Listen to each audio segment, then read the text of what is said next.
We're live, motherfuckers! I was waiting for that too.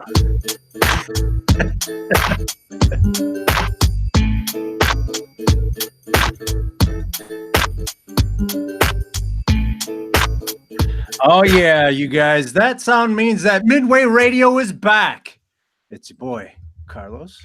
Yeah. And with us this week, we're going to be talking to a couple folks that you guys may know as DJs or producers, but we know them as the stars of the Full Monty Stripper Experience. You guys, Mozdefinite and Illanoize. Slanging that major stuff, no. Hey man, that shit's ridiculous, bro. Hey, look, DJ Mozdef, aka Richard Inya. That's right, baby. Richard Inya, aka Big Inya, baby. Let me go ahead and get this out there. I was having problems with the computers, so I had to reformat all my hard drives. So that sound effect that you just heard, the theme song, is literally the only one that I have available this week. So clapping, the fuck, all that stuff is on layaway. We'll get back. Shit. Well, don't worry about it. We'll make it work. Yeah, exactly. We're some fucking DJs, aka strippers, so we'll make it happen. Okay. Where'd that come from? Whose house did that come from? Hey, that's the other sound effect I have. Yo, that's Moses' wife. Yeah. That's the wife, Lisa, in the background, talking that shit. Oh,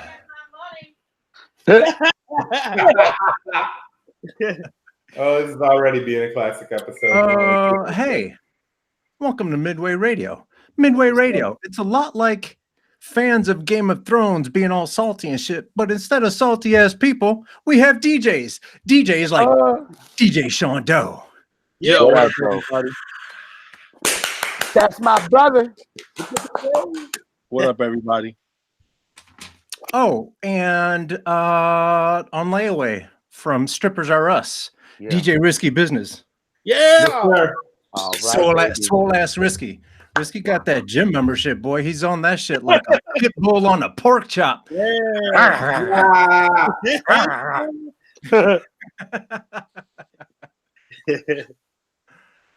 So what's going on, fellas? Thank you for taking time out of your busy schedule to come hang out with us, knuckleheads. Man, thank you for having us.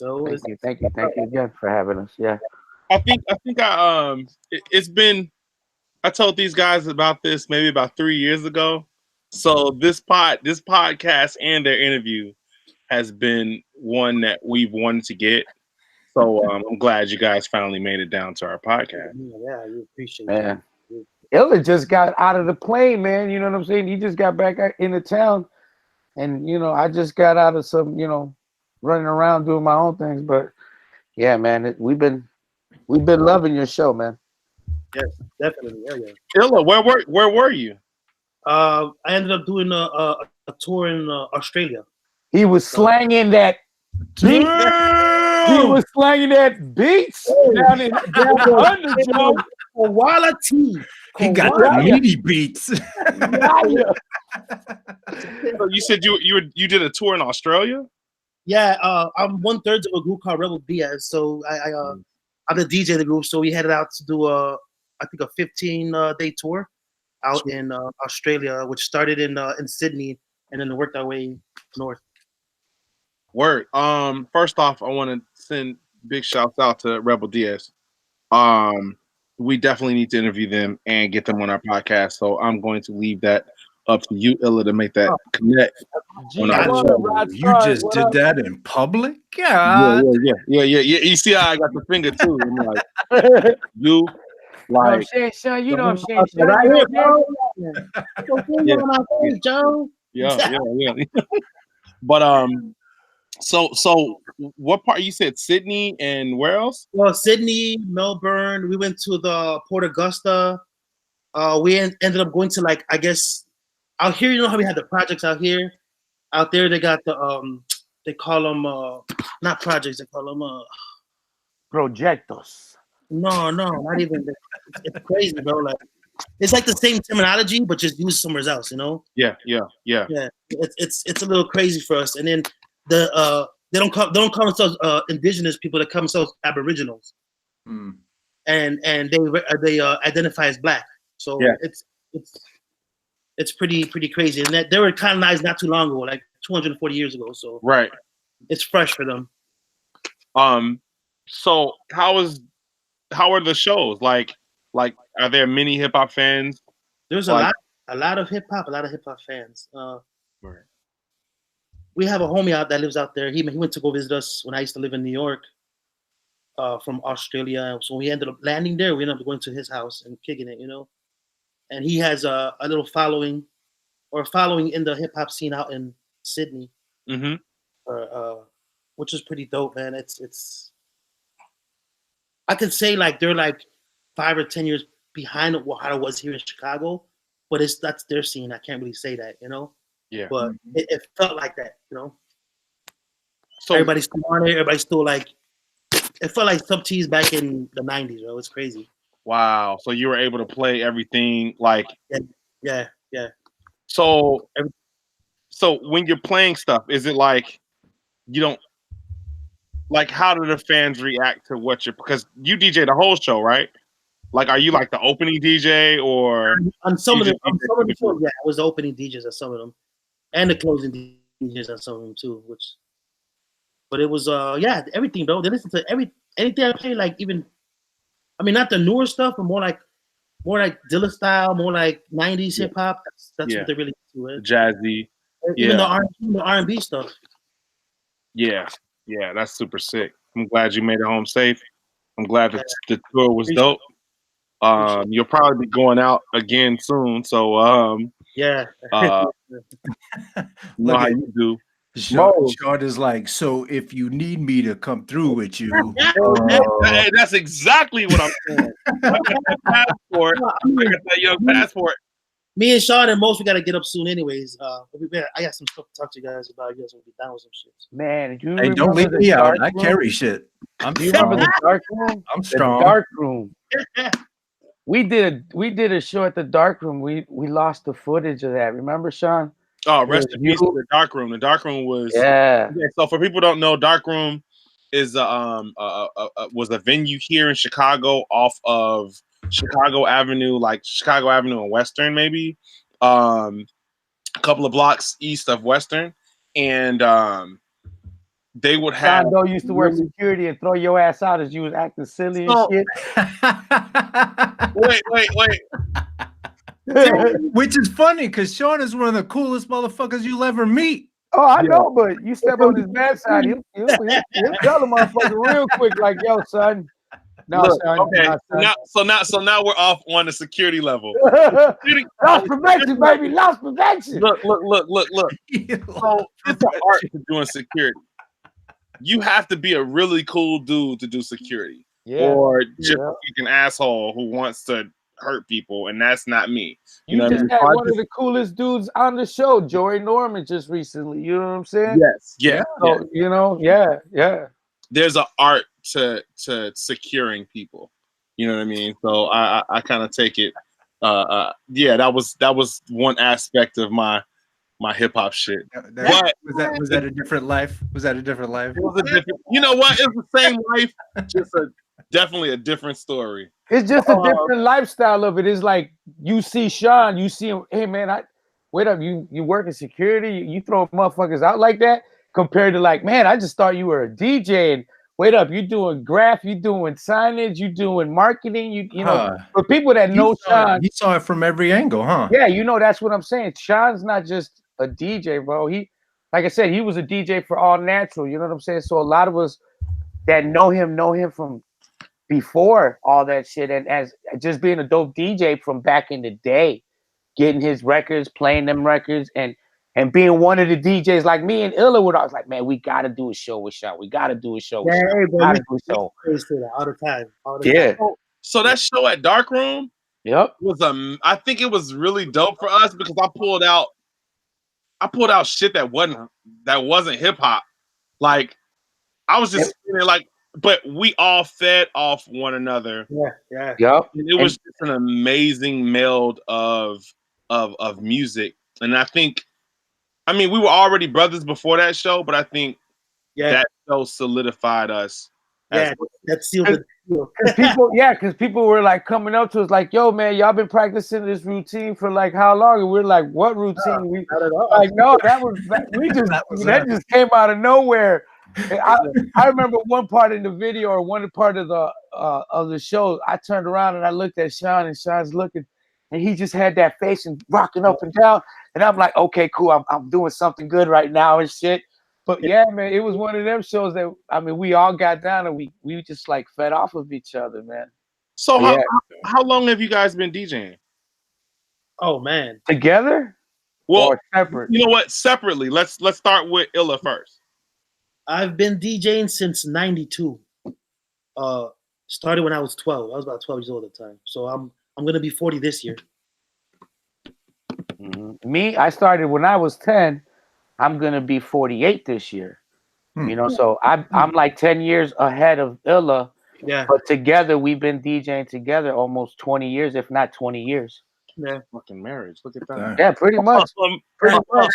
Hey man, I want a divorce, bro. You know what I'm saying? You don't ever do the dishes. Oh, you don't clean after yourself and shit. No. Those needles dirty, bro. Yeah. This is for both of you guys separately. How did you get into it? Like, who were like your main influence? I got a story for y'all about Mos, bro. How I met Mos. Uh-oh. Yeah. You're gonna tell them how we got to actually get together? Yeah. So it was if you guys remember the day that Fred Hampton Jr. got out of jail. For people that know, that was one of them shows. Yeah, bro. So I was I believe it was off of Washington Park, right? On the south. No, it was the one over there off of 39th Street. You sure it was that one? 50 something, no? No. Yeah, you're right. Because that was what the motor technique and all that shit. Yeah. Fred Hampton had did a speech. Most was playing right after. I'm trying to get backstage. I never met this guy before. I'm trying to get backstage to get my backstage pass, and they came up to me. They're like, "Oh, we already gave it to you." I'm like, "What? I just got here. No one gave me nothing." Oh no, we just gave it to you. And then, as a matter of fact, that's the guy. There you go, right there. And it was me on the stage. And I was like, "Yo, you got my ID." He's like, "Oh," and he played it off cool too. "Oh, I got you. Here you go, man. I'm sorry." And I'm like, this guy trying to get an extra, whatever. So I put it on. I know we go to the back, whatever. He was about to. Most went on after Fred Hampton Jr. And he was like, "Hey, you're going on next. Are you ready?" I'm like, "All right, cool." And this was vinyl. This was not Serato at the time. This was vinyl. We had to bring crates of records. I had my backpack, my backpack, and then my crate. And I got on stage, and I was like, "All right, cool." And I started blending into the song. As I started blending into the song, he was about to jump off, and I was like, "No, let's continue DJing back 1 and 1." Nice. And he's like, "Oh, I'm down for sure." And we just kept going from there, and from there it just became friendship, though, because our styles of DJing was so similar. It was crazy. We were both looking at each other like, "Hey, hold on, wait up, okay, cool." So you're saying if it wasn't for Illanoize, Mozdef would still be struggling. That's what you're telling us? You know what? We've all been. Go ahead. You know what? When we met each other, it was at that time when, like I said, when the game was, known for being, Chicago was known for being hating, not wanting to work with each other, just always being really protective of your essence, whatever it was that you was bringing to the game. So for me personally, it was more of like finding quality individuals that I could, spread my nature with, you know what I'm saying? And it was like I said, Illa and I just rubbed off each other where we didn't even have to talk. We didn't even have to practice. As a matter of fact, I think it's more known if we practice, it doesn't sound right. It doesn't come off right. You know what I'm saying? It's more of like we just feed off of each other, and it's like, hey, boom, or I was just happy I found somebody that could count bars. That's how you know what I'm saying? Like, I'm like, oh, shit, he counts bars. He knows what's up. So yeah. We did that. We just kept feeding off each other. Like Illa said, it was one right after each other. And the more we kept feeding off of each other, it was like, hey, hold on. I think we got something here. Which is And crazy. after that, The same thing we did with Sean that day. Remember Sean? How you, Yup. that feeling you had like, okay, this is what's up. That's the same exact feeling we had. yeah, you know. So we I guess we touched that with certain individuals like Sean. We've done shows with them that are memorable. That like I said, I'm still talking about them right now. You know what I'm saying? But it's like, yeah, we've been around the block, man. But as far as like being out there, you know, Illa makes me a better DJ because he fucks with me. Most taught me everything, as in like business aspect and also what to practice on from that point on. If a lot of people that don't know, Illa didn't want to be a CD DJ, didn't want to get behind the turntables at all. Yeah. Until I was like, nah, fuck that, bro. You know, we were working the club scene, and it was like, nah, bro, you got to get on these CDs. You got to start working it. And, you know, and it's like now we're doing everything, controllers, CD players, this and that. And at the time, most would bring everything, any type of equipment, he would just bring just for us to practice on. I'm gonna say this. One thing, the whole thing with that is I run into, sometimes I'll run into DJs that haven't made a switch over or whatever, and they'll complain like, oh, I can't get gigs. And I'm like, man, you guys have to adapt. As DJs, we have to learn to adapt. It is truly an adapt or die situation, because at a certain point, the money isn't necessarily what the culture is. It doesn't. So if you want to make, there ain't no 401k hip hop, bro. I mean, you know that. Man. You want to make a living as a DJ. You know, if you want to make a living as a DJ, you got to adapt. Exactly. But the one thing that doesn't translate is you both you guys are two of the illest DJs I've ever come across from a skill set. Thank you. It doesn't matter whether you're on CDJs or a controller. That's not going to change when you go into a different format or a different tool. You still have to choose the records. Here's the thing. I've always said, I've never been like, remember back in the day, DJs used to like hide shit. Yeah. And all that. Yeah. Me personally, I was always like, man, I'll tell you every record I played back, what record I played in what order, and I'll let you rock it. And you're not going to rock it like me. And I'm not saying that like you're going to rock it. And I'm not even saying you're going to rock it any worse or better. We're just two different people. Exactly. You're going to break the record at a different point. You're going to cut things differently. You're going to do everything different because that's you and I'm me. So I've never had that problem or never like felt like, you know, like I've always kind of had my confidence in my skill set. And you guys, everything you do dope on vinyl is going to translate to a controller or to if you're a whack DJ, you're a whack DJ. If you're a dope DJ, you're a dope DJ, no matter what you're using. Exactly. I think now everybody's got that, like, because at first everybody was hesitant with technology. All of us were, but yeah, including myself. Yeah. Illa and I, we just recently got onto the technology within the last 10 years or so, whatever it's been.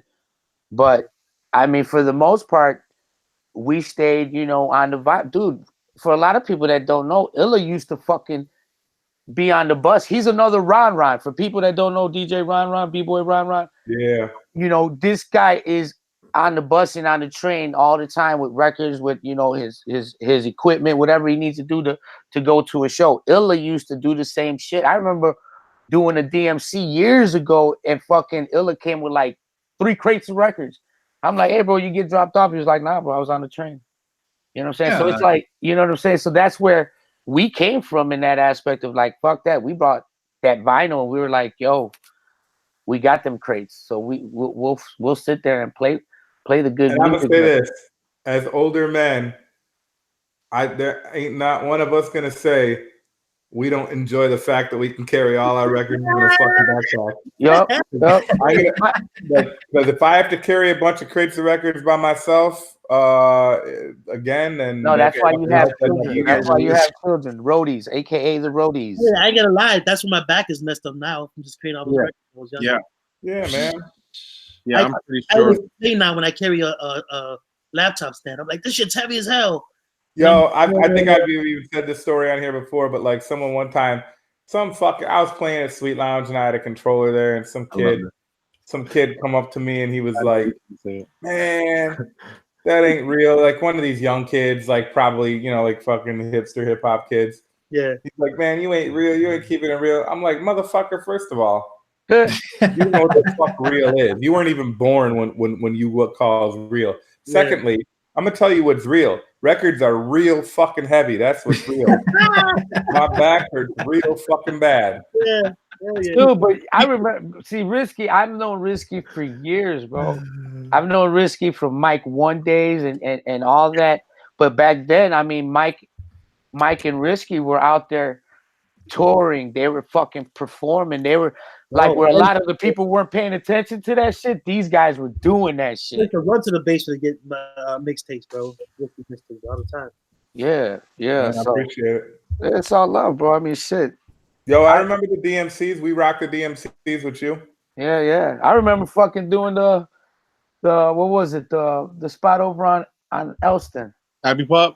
Yeah, the Abbey Pub. Mm-hmm. We won't talk about how the shit ended up because it was some dumb shit at the end of it. But for the most part, it was good. It was a good event. It was lovely until that motherfucker came in, walking in the room talking shit. But this is a platform where you can do that. You know that, right? No. You know what it is, boys. No, don't do it. I'm just messing with for you. motherfuckers that know, they know. You know what I'm saying? Yeah, I know. But for the motherfuckers that don't know, they can be like, "Hey, bro, who did you? Hey, Carlos. Hey, Sean. Hey, you know what I'm saying? They're gonna ask. But for us, it's like, yo, that's why we've been out here. We've been doing this shit for fucking years. So it ain't like, people always ask Illa and I like, yo, man, you guys, how long you guys been doing this, or what have you guys been doing there?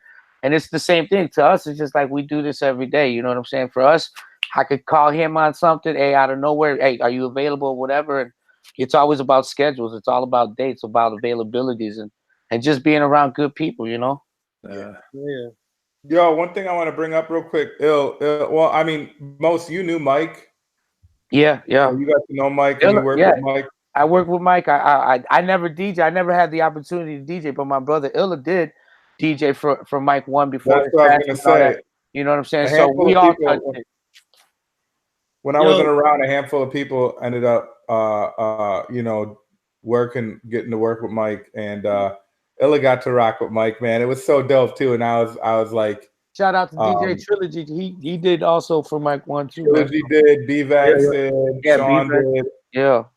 And it was always, and let me tell you, man, like for anybody, like it wasn't hard DJing for Mike because the sets are pretty easy. Everything was pretty basic and stuff, but it was always a fucking adventure with his craziness and his audibles. That motherfucker, that's the one thing, man. If you thought you planned a set, forget it, man. Yeah, he would take you to another level. Like this, that DJ with Rebel Diaz prepped me for that, bro. Because they're the same way, bro. Yeah, are they? Yeah, for sure.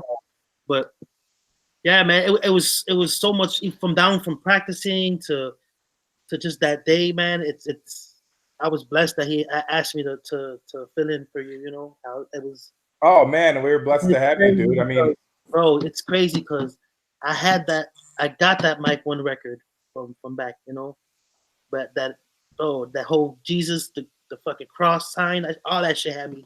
I first heard it on I think it was HPK or was it no, it was the one a time travel show. Yeah, the Forever in My Memory record back in the day. Crazy. I used to work at I was the manager at that White Hen behind Northwestern. Oh shit! I always get shout outs on this show. Yeah. People forget about how dope fucking White Hen. My boys. Oh, dude, that used to be the shit back in the day, man. White Hen. He owned both White Hens in Evanston, so I would back and forth to both of them all the time. Nice. And got put on by at a radio station because of the kids around there from Northwestern. Word up. So I used to pump it in the store just in the evening when they would be on at night, and I used to hear all that, bro. It's dope as hell, bro. Just hey, word to the Brown Hen on Peterson. Yeah, I always laughed at that one store that was called the. Way to keep it racially sensitive, y'all. Yo, these motherfuckers, I swear to God. And have you guys ever seen it? You know what I'm talking about? It was up on Peterson. It was around the corner from the tip. And I used to be like, look at this shit. This motherfucker called this store the Brown Hen. Yeah. Yeah. That's hilarious. Yeah. What was the burger joint on Coming to America? The McDowell's? McDowell's, yeah. Yeah. They had McDowell's here recently, Carlos. Yeah. Yeah, it's the hot dog spot. Oh, the Wiener Circle for Halloween dressed themselves up. Oh, yeah. They literally like dressed the store up as McDowell's. Yeah. That's amazing. I love And they're right across the street from McDonald's, which is great. They did the whole arches and everything. They did. That's funny. So most now you do a lot of community work. Both of you guys do. Can you talk a little bit about that? Well, Illa and I, we work together collectively, separately, but we're always, working, on good stuff for the community. Right now, I'm active in the 1213 Arts Center program in Englewood with my brother Justin, Shadow Master, and Ugo, and we basically host, open shops, workshops, b-boy sessions on Tuesday nights, writing sessions on Wednesday night with Shadow. We're about to start doing production, DJing workshops on Thursday nights to incorporate the writing sessions along with the producer workshops and so on and so forth. But then Fridays and the weekends we host events. We normally do every second Sunday the Vinyl Ciphers, which Shondo is a part of, and we host it over at the 1213. And like I said, dude, I mean, it's just a building that my boy picked up in Englewood. We remodeled it. We've been putting in work and fixing it up, and we use it as a collective community space for our generation of hip hop, individuals, artists, DJs, performers, MCs, artists. They could come in and have a place to show their artwork gallery style, or they could come in and host events and do live paintings and so on and so forth. Okay. But like I said, it's a pop-up shop of a community center. We can make it into whatever we want over there at the 1213. So literally this is a place where people can come and learn all aspects of Yes. We have programs with Kumba Links, which shout out to Kumba Links. Yeah, which Illa and I are past, present, and still in the future DJ workshop instructors. So we do stuff with Kumba Links, with the Half Pints Poetics jams and all that, whether we're in-house DJs for them or we're setting up the sounds for them, in the backgrounds doing production, so on and so forth. But they are on the north side. The 1213 is now considered the Kumba Links of the south side, because we're under their umbrella in that regard. You know what I'm saying? So they're the mothership, Kumba Links, and 1213 is pretty much an underwriter, or not an underwriter, but another part of that. Under that umbrella. Yeah. So for the most part, like I said, bro, that's what I've been doing, and been doing more of the Intel Music Group with my wife and everything, and that's what's been keeping us busy. Talk a little bit about the Intel Music Group. The Intel Music Group, bro. First of all, I gotta send a shout out to my wife, Lisa. She's the boss. She's the one that runs stuff for us, but she's the one that makes sure that Illa and I get taken care of the way we've earned the right to be taken care of. You know what I'm saying?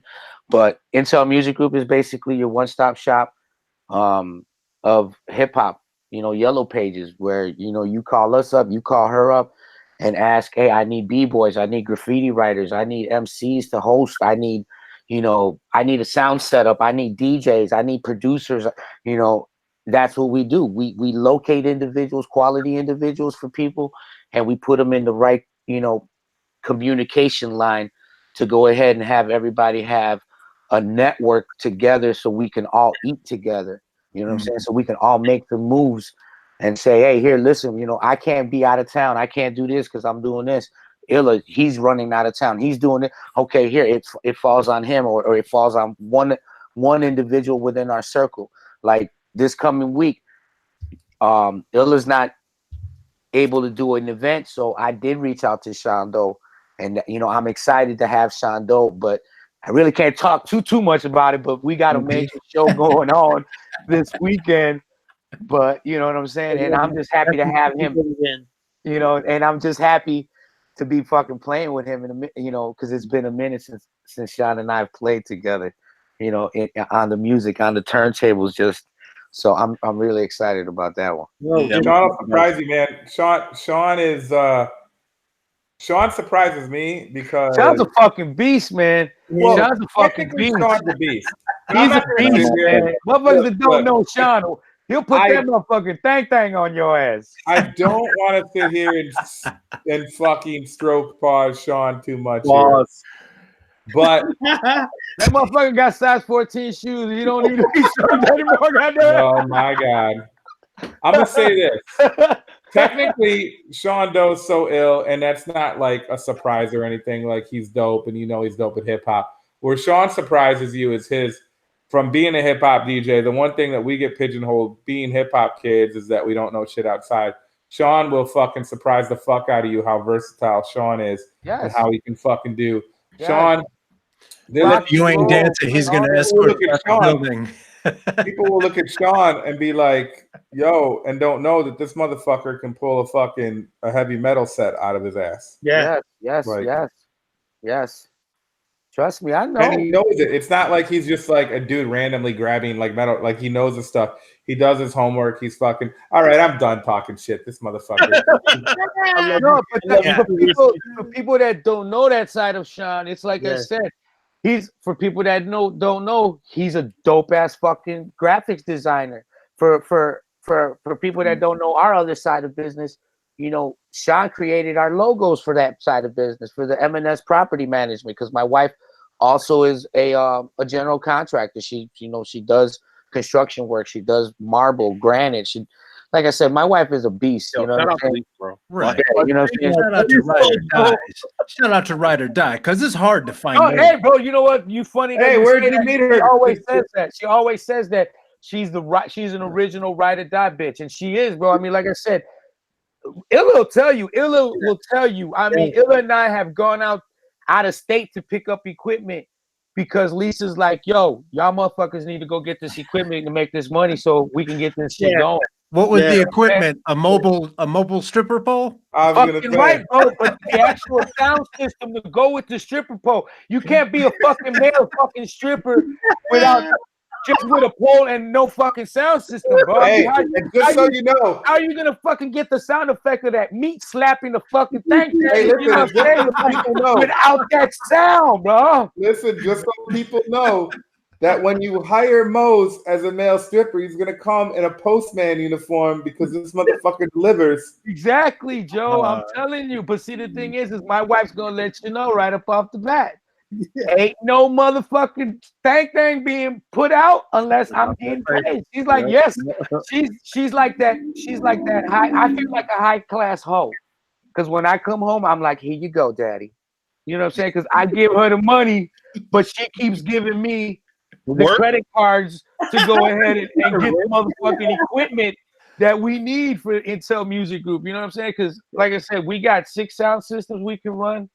Sean will tell you, Illa will tell you, we can do sound setups for days. But for me and Illa, I make Illa set up all his sound setup in the sense of here. Illa's got to do a show. Okay, we got to go make sure the show's going to be right for Illa. For me, I've stepped back from the DJing, and that's all I'm really trying to do now is just the sound setups and be that guy to say, here, I want to make you sound good, but, it's going to cost you. But you ain't going to have to worry about that headache of be like, man, my shit was sounding like shit, this and that. Nah, we going to come in, we going to make this shit happen. If you want us to do the DJing, okay, you're going to have to pay quality. You got to pay quality, man. I mean, Risky, you've earned that right to be at that level getting paid. Sean deserves it. Illa deserves it. Illa's been, like I said, all of us deserve it. It's just what people don't really talk about in the game is how the DJs are fucking up the game. And I don't mean it in a good way. I mean about they're allowing the general contractors of the general managers from the clubs, or not even that, the club owners, to dictate now Like, fuck. not only are they letting that, but they're walking in being like, yeah, I'll do it for I'll nothing. do it for this and I'll do it for that. And that's why, like I said, they've changed the game around where, you know, they've allowed that aspect to now say, well, fuck, why am I going to pay for quality when I can pay for that quantity? Right. And then, okay, it's like, shit, I'll pay, if I got to pay Illa $1,000 to do a show, I could pay fucking 5 DJs to come in and do it. But the whole thing that's the thing. These club owners don't even know what quality is anymore because they hear so much trash that like they're just like they just hear all this fucking average trashy DJs and they think that's what's good and they don't know the difference. It's funny, like it's funny when I'm cutting a record and people are like, it's almost hard for me to understand or comprehend because of where I come from and what I grew up around, that when someone comes up to me in the club and they're like, oh my God, like that scratching is an actual real thing, or you're doing that. Like, and I'm like, you've never seen this? And they're like, I've been going to clubs my whole life. I've never seen any DJs do any of that. Well, it's like Illa and I, when we're performing, people always have a tendency, hey, you know, what you guys have been practicing these routines or this and that. We're like, we always say the same thing. No, Illa and I we know what we're talking about when we're playing. When we're looking at each other with the music, it's like, okay, I'm in this mood or I'm in that mood, or hey, I'm gonna move it up to this point, or I'm gonna take it to this point. And you know, it's like somebody's gonna lead it, somebody's gonna follow it, somebody's gonna take the following, and somebody's then gonna lead it and go back and forth. Like me, I love when Illa and I go back and forth where he'll go doing the cutting while I'm just playing the instrumental in the background. Yeah. Cutting it in, cutting it out. You know, for people that know our shows, you know, we get down like that. Or if not, you know, we do what people consider the quick mix tape. You know, the actual mixing of an actual mix of taking from this, going into this, going in from 4 bars to 8 bars to 16 bars, and making it all sound like a live, you know, tape. You know, but we're doing it live as far as mixing it, not like an actual mixtape. But that's what we play. We play as a mixtape. So what I want to tell people is, if you have not seen Illa and Moz on the stage, you can probably see them at the Battle for the Eagle. Yeah. We do that every year, and that's something that you need to do. And you know what? Shout out! If you're in Chicago, come to the Battle of the Eagle and see all that culture and get a chance to see what they do, because what they do is magnificent. Yeah, Los, you should see if you can get home for when the Eagle goes down, because the Eagle is my favorite hip hop moment of the year. It feels like the realest hip hop in Chicago anymore. Free 99, baby. Free 99.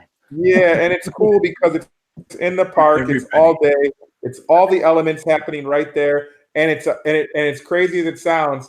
It's so fucking family, and it's so fitting, and it's like. Last year I went and like everybody's got their kids and the kids are enjoying it and hip hop's happening and you have hip hop granddads right there. Yeah. And like, you know, look, our alderman, the 40th ward alderman, Mr. Andre Vasquez Prime, came last year with his kids. He got that today. Mm-hmm. Yeah. He came last year to the Eagle with his kids. I mean, it's just. Yeah, if you get a chance, Los, and you can make it back this summer for like, and just shoot back to just experience that. But the way that my bank account was set up. well, you got it till August because it's the first Sunday of August, which this year will be August 4th. Yeah. But I want to send a shout out to our sister, Lady Champ. Yeah. You know, Lady Champ. You know, for a lot of people that don't know the story behind the Eagle. Because we have a lot of individuals now that are partaking into the Battle for the Eagle, for the writers bench, so on and so forth. But the main person that restarted it and reset it up for us, you know what I'm saying, was Lady Champ, because she was the one that reached out to Illa and I, you know, and it just happened one year. What was it, Illa? She just called to say, hey, I just want to go ahead and do something at the park or some shit. Or what was it? I just moved back from the Bronx, from New York. Yeah. She was out there for, I guess, either I think it was a Rocksteady or some type of anniversary. I think it was a Rocksteady event. She had to go to one of the park jams, which is Tools of War. Shout out to Christy Z. What up? When she came back, she she had called us and said, we should do a jam like they do in New York. Why don't we do it here? And I was like, we should do it here. And she said, let's do that at the Eagle. I'm like, for sure. I'm like, we got everything. We got generators, we got speakers, we got, she said, I got the floor, she got tents, whatever. They're like, we have water, let's just do it. Because like we needed to give back to the community that always used to look out for us, as in like, hiring us to DJ or, just in general. So we just did it, and happily, what happened at the same time, they had Milwaukee Fest going on. We didn't have a permit or nothing. We just did it. Yep. So Milwaukee Fest was going on at the same time. They thought we were part of that, and they let us ride. And we've been doing it ever since. The second year, obviously, we got our permits in time, and we're good. We've been doing permits ever since, and it's been a good time. And we invite everybody, anybody, and everybody. To come Yeah. It's a family oriented event. It's an all day event. We bring all the elements out there, the graffiti aspect. Shout outs to our brother Flash, ABC crew, all the graffiti crews out there, the X-Men and all those guys, B-Boy B and all them guys. Yeah. They come out there and they set it up for everybody. So they put saran wrap around the trees. So then this way they create the element for the graffiti writers. They actually talk to Breaker Ray. Yeah, talk to Breaker Ray. He's gonna be doing the battle for the racers. Coming this summer. I gotta give it up to Breaker Ray too, because when I was younger, nobody wanted to let me DJ no B-Boy battles at all. He was the first person to let me do his battle. Shout out to the Brickheads. Pulaski and North Avenue. This was in 2000. Yep. So he was like, he actually, Sean's the one, like, Sean was like, hey, we should let this guy DJ. And Ray was like, I guess, he had confidence in Sean, and Sean, like, and I went up there and DJ'd, and he was like, dope. And I've been doing this since back there, like every year from there. But he was the first person between him and Sean to ever put me on any type of B-Boy battle. Yep. That's dope. I waited for 9 years. I'm like, I'm ready. And nobody, Yo. Yeah, so it's funny. We've been doing this shit for fucking years, man. Yeah. Hey, I was in the graffiti crew when I was 11 years old. What? All my homies were all NBC crew, and we ended up being CBP. So we ended up being CBP back, and that's how I met Fact in high school. So, what did you write? Above for CBP. And we went to it was crazy. I did it for like a couple years, whatever, but I did it after that. I got out of it. But we were like we were all the little brothers of all the dudes from NBC, which ended up being gangbangers after that. They all ended up being OAs. Yeah. Crazy. So why did you get out? Why did you stop doing I got more into music. Yeah. That's what kept me out of gangbanging. Yeah, bro, because I literally, all my cousins, I'm from Albany Park. All my cousins were all Stones. So they wanted me to turn out the whole, ever since I was from the age of like, since second grade. They were like, what's up, you down? Where do you say you're from, Illinois? Albany Park. Oh, okay. I'm from Little Village. Yeah, me too. I was in Little Village. I was on the Montrose side. I went to Bateman Elementary, and I went to Roosevelt. My sister went to Bateman. I went to Roosevelt. Yeah, I went to both those schools. And if you go to Roosevelt and you see that big signage that they have up on there, it says class of '89. That was me, son. Wow. You're welcome. You're welcome. You're welcome. And if you look at the bottom, it says it was me, bitches. It was me. Class of '89, especially Carlos. Yeah. Oh, wow. Yo, I wanted to know who did that. That's crazy. That was us, man. That's crazy. Yeah. Just to let you know, some of us bit your style. Oh, I know. That's like talking that shit. You're welcome. No. I never spray painted on that. No. It wasn't spray paint. Yeah. Yeah, no, but our class, I don't even remember what we like sold candy bars or whatever the hell it was that we did. We raised enough money to buy that thing, and now it's there. And you're welcome. Now everybody knows when class starts because of us. That's how I met. It's a small world. That's how I met Lady Champ at Roosevelt. Into the same school. I met Saul. I met actually the first person I met was my homie. And we he used to be Top Rock crew back in the day, and then he became Champions, and then that's how I met all the Champions crew. They all went to Roosevelt. Most of them went to Roosevelt, the same neighborhood. Shit, one of my big brothers, David, BTB Dave. You know what I'm saying? He was always out there. You know what I'm saying? he was part of one of those, you know, battles with Phase 2 and shit at the Alcatraz and all that. I mean, so for us, it was, I started off as a house DJ, you know what I'm saying? So I was playing the house records, and then from there, that's when I got into the hip hop, and then I never turned back. But when I started off, man, I was 10 years old. I started off as a roadie, you know what I'm saying? So that's for music and all that. That's what kept me. That's what kept me alive, because I was able to go from one side of the neighborhood to the other side without the gangbangers fucking with me, because they were like, okay, no, he's the DJ. You know what I'm saying? And like I said, for me, it was like, shit. Yo, I got a house background too. Yeah. I didn't start doing hip hop first. I mean, first thing was house. When I was younger, this is crazy. When I was younger, my mom used to take me to her upstairs to babysit, because my mom and my papa. And listen to who the DJ was, though. It's crazy. Watch this. Her neighbor upstairs, which was her best friend, was a family from Mississippi that just moved there. So she had 6 kids, and all girls except for one boy. I went upstairs to go, babysit, whatever, and he would ask his mom, could I go out to my cousins, which was across the complex, which is off of Sheridan, by Sheridan and Every Park, around there, uptown. So she was like, yeah, you could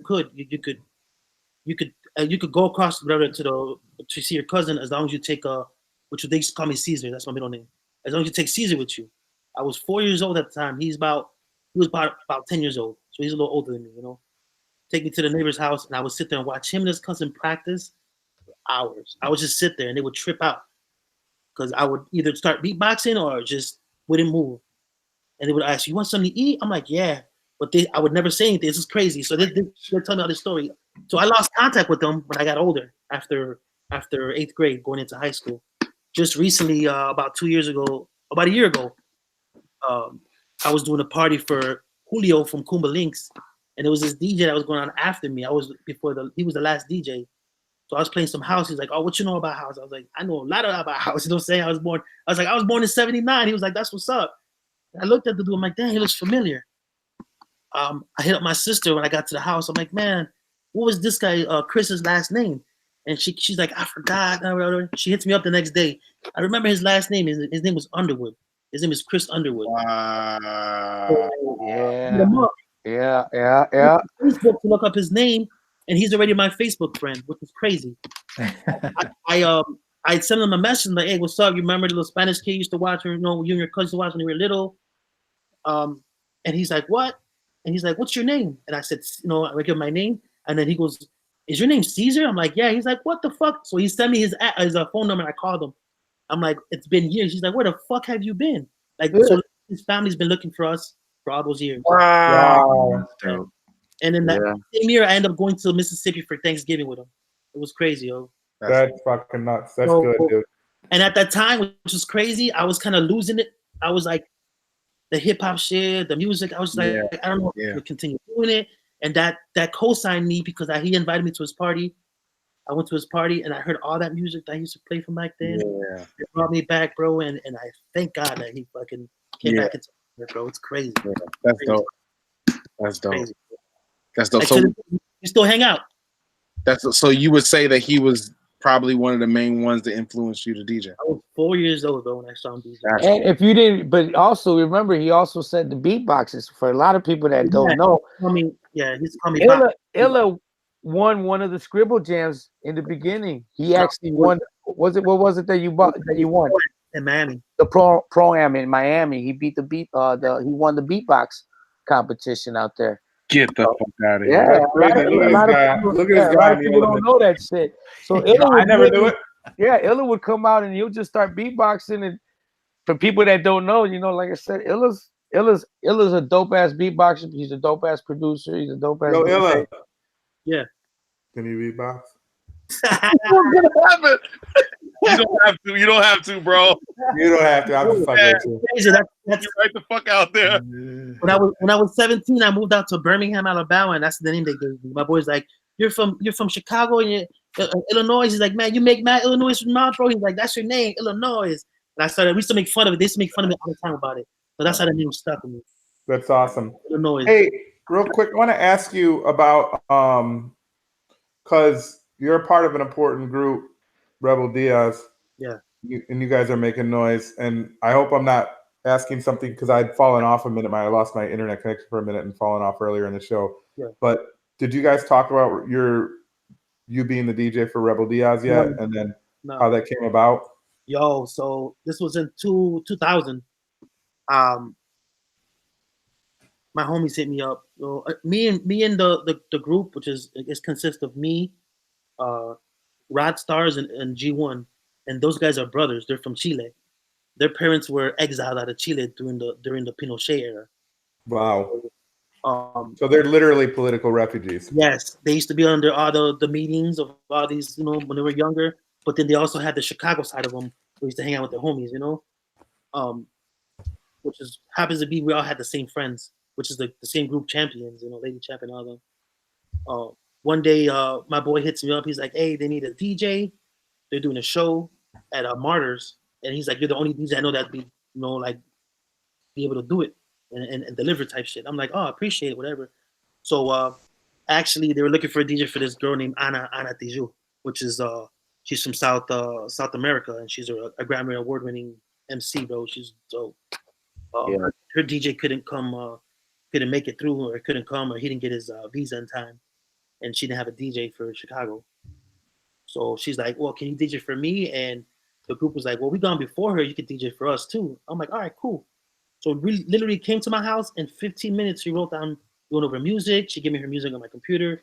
We wrote down exactly how she wanted her pauses, how she wanted to do all this. Went over everything straight to Martyrs. I DJed for Rebel Diaz, which at the time was G1, Rod Stars, and Latere. They had a girl in the group. Yep, Latere. Shout out to her. And it went over. It was the feeling, like how same thing with this. The feeling was with Sean and with Mos. It was right. I was like, damn, these guys know what they're doing, and the whole feeling was right. And then I rocked for Ana. After I was done with Ana, she was super happy. She's like, "Thank you," and she told in front of the guy, she's like, "You should take this guy with you because this guy's dope as fuck as your DJ." And at the time, I've been going to France to DJ during the summer, like for the south of France, whatever, to DJ for the summer for like different events. So they knew I had my passport, So at the time, I was a supervisor at Wrigley Field for merchandise, which is crazy. Oh wow! They hit me up like, "Hey, we need, we're going on a 2-month tour in Europe. Are you down to go?" And I'm like, "You just need to give me the dates." They give me the dates. I gave it to the which was the boss at the time, and he approved it. He just had to sign it. So he sent me the approval. It had the wrong date on it. It was a week earlier. I was like, "Hey, you need to change the date." He's like, "Oh, don't trip. Just sign it and I'll fix it." I'm like, "All right, cool." Went to New York and I went on tour with these guys for 2 months. Wow. Came back. After the 2 months, I get to my job at the time, Wrigley, and they hand me, as I walk in, they hand me a white envelope. I'm like, "What is this?" They let me go. They fired me. Because I came a week late. Because check it out, the boss that had said he's gonna change it, actually he quit in the middle of the 2 months of the 2 months I was gone, and never refixed it. So I mean, I could have fought it through union, but I didn't. I called these guys like, "Hey, I got let go, whatever." So they're like, "Come through, like just come right back to New York. We got you." I'm like, "All right, cool, So I ended up going to New York and ended up running a community center for almost 5 years. Oh wow! Wow. Yep. And then that's when Mos and Illa had our little, hiatus. And the only time we would see each other is when he was coming into town or I was going to New York or whatever, and we were performing together. And then once he came back from New York, that's when we hit the streets hard again, and it was like we never stopped. Yeah, bro. It's buck, man. I mean, This is crazy. Mo's got on and he sounded sad about it. Like, no, shit. No, I felt sad about it because, I was proud that he was out there in New York doing it, living it up, being a part of the RDAC, with Rebel Diaz, learning that side of that business. Yeah. So, me and him always talked. We were always communicating. Yeah, it was just he used to come to New York and kick. Yeah, I would come and kick. I would drive down there. You know what I'm saying? Lisa and Lisa would fucking say, "Here, take the van and go down there, do your fucking thing."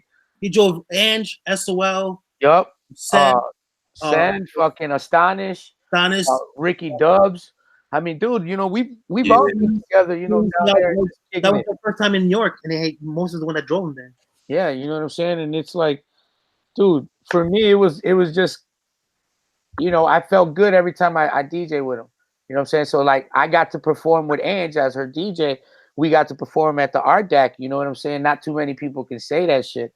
And you know, Ange killed it down there. You know what I'm saying? Man, they still ask me about Ange every time I go out there. Hell yeah, bro. You know, that's like I'm saying, for me, you know, that's how we started the business, because like I said, Illa was doing one thing, I was doing something else, and it was just, you know, the corporate side of business of being a brand ambassador.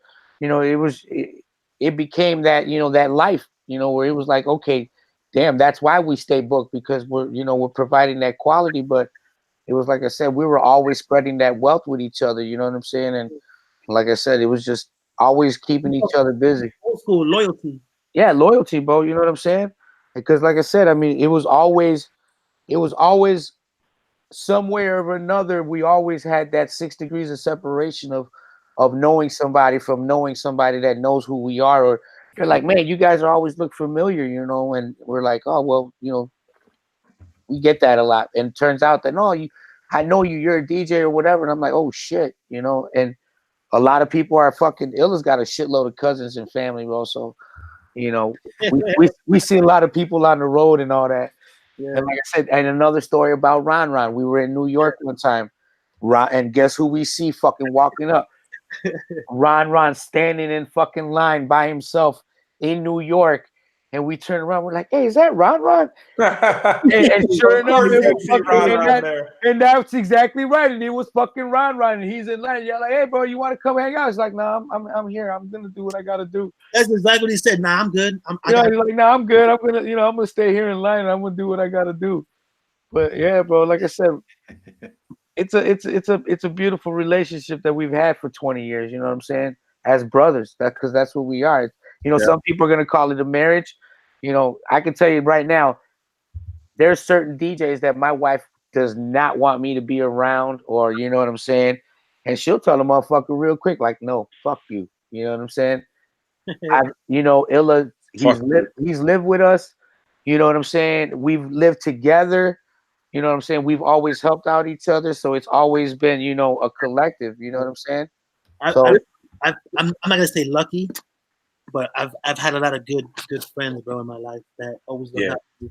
I've been literally, this is my job DJing for the past 10 years. Yeah. So, we made what we keep saying. It looks on either internet or whatever. It looks all fancy, but in real life, bro, I'm struggling. That's just how it is. You know what I'm saying? Yeah. But that's my responsibility. I got no kids. I mean, I got a girl now, but I have no kids. I have, you know, I just keep moving forward, bro. That's And then even all through like my lifetime, I got my homies that looked out for me. Mos, Rico, Presto, like those my brothers, bro. They'll be like, you know what, you got no place, don't trip. You come stay in I got an extra. Yo, where's Rico? Rico's at practice right now. He's about to. Fuck him. He should have been able to get on. Fuck. So I got to get Rico on here because he has to talk about everything about the armory days. The armory days. Jesus Christ. I told you. Yeah.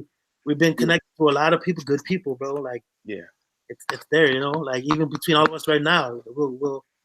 I got a story about Andre Vasquez. Many years ago, we opened up for fucking KRS-One. Yeah. And as a matter of fact, Shondo, you were part of it too. Goddammit. I was a part of that. Yep. You were a part of it too, bro.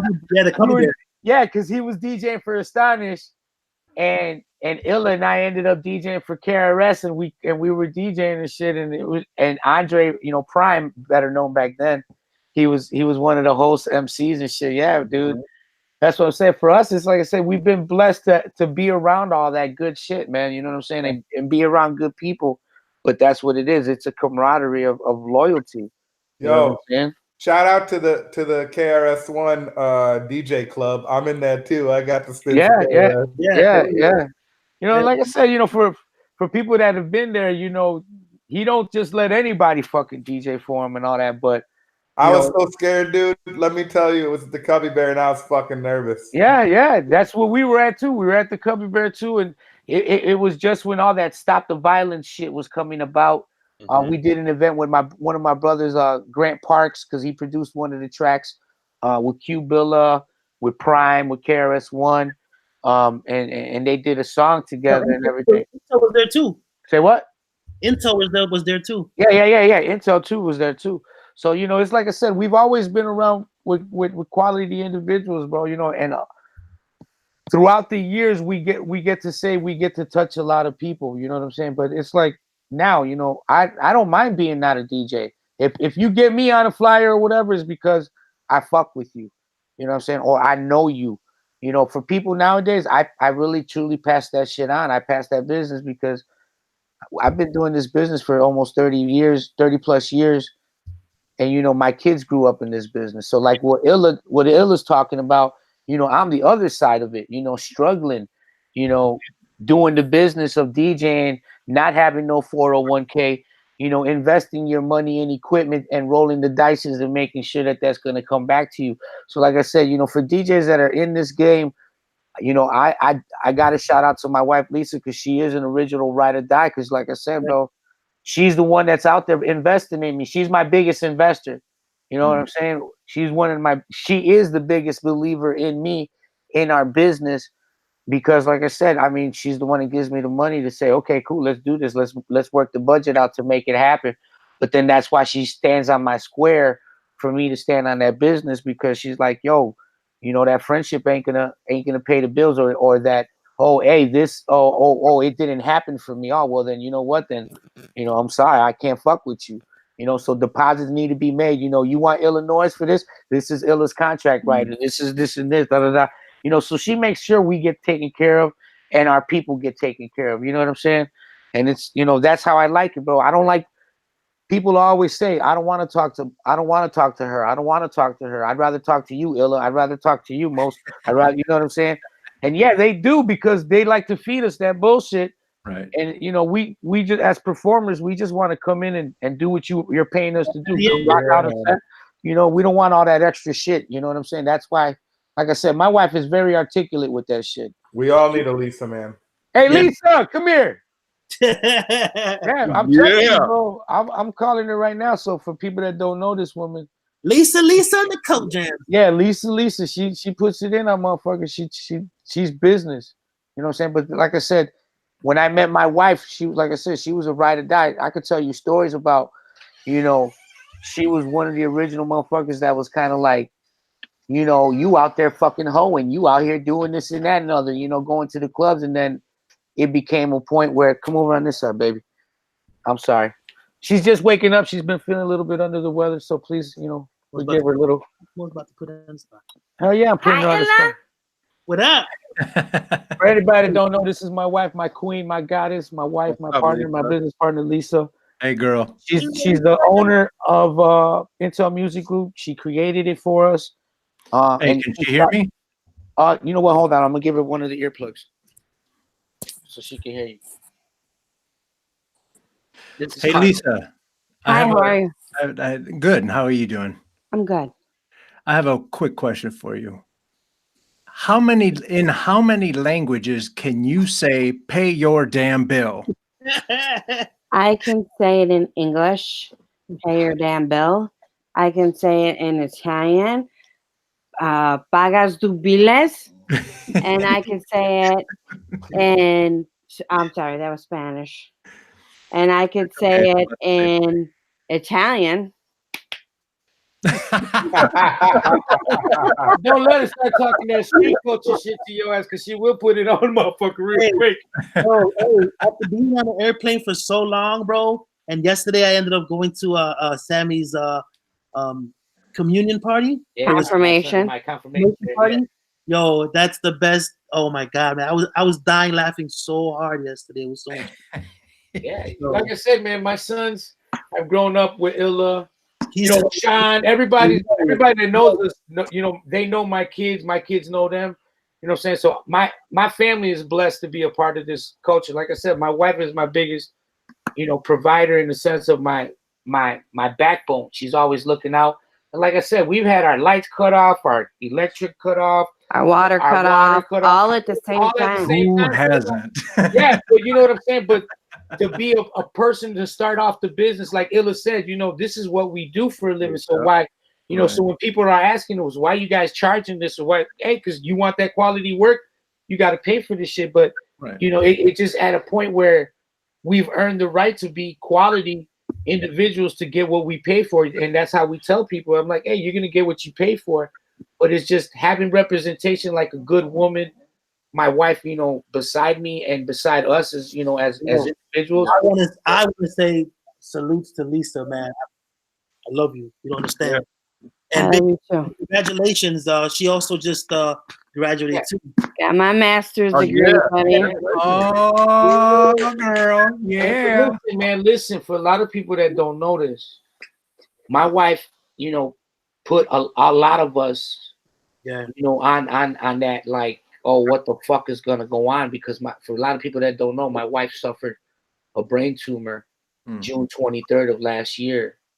And, you know, that changed our life. And that's why I've been more of not wanting to be a DJ aspect anymore. I'd rather just set up the equipment, drop it off, pick it up, and I can take my wife out to dinner. The reason why I say it like that, because I didn't know if I was ever going to have that opportunity to do that again. You know, so when they took that tumor out of her brain and they said she was going to be fine, you know, a lot of people would say nowadays, like, how are you doing it? You know, she suffered a brain tumor. She got it taken out. And not even 2 weeks after having it, she was out and about watching the fireworks out in front of our house. Damn. You know what I'm saying? And look at where she's at right now. She just graduated with her master's. She's on her way on the road for her PhD. Wow, congratulations. Yeah, and she keeps us busy. You know what I'm saying? She keeps us organized. But like I said, it's a business, bro. Like I said, I don't care if people don't want to talk. I mean, talk to her. They have to talk to her. You know what I'm saying? That's the warning shot right there. You're talking about someone who said, fuck you, death.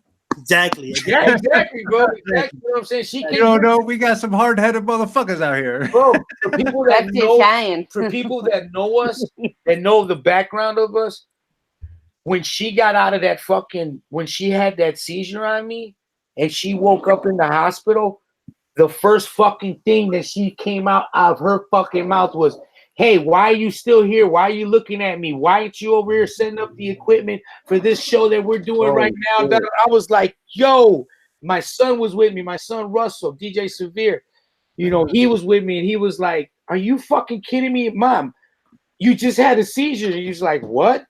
You know what I'm saying? And that's where my wife's mentality is like, I don't believe you. We had to take a picture of show her how she was looking to say, here, check it out.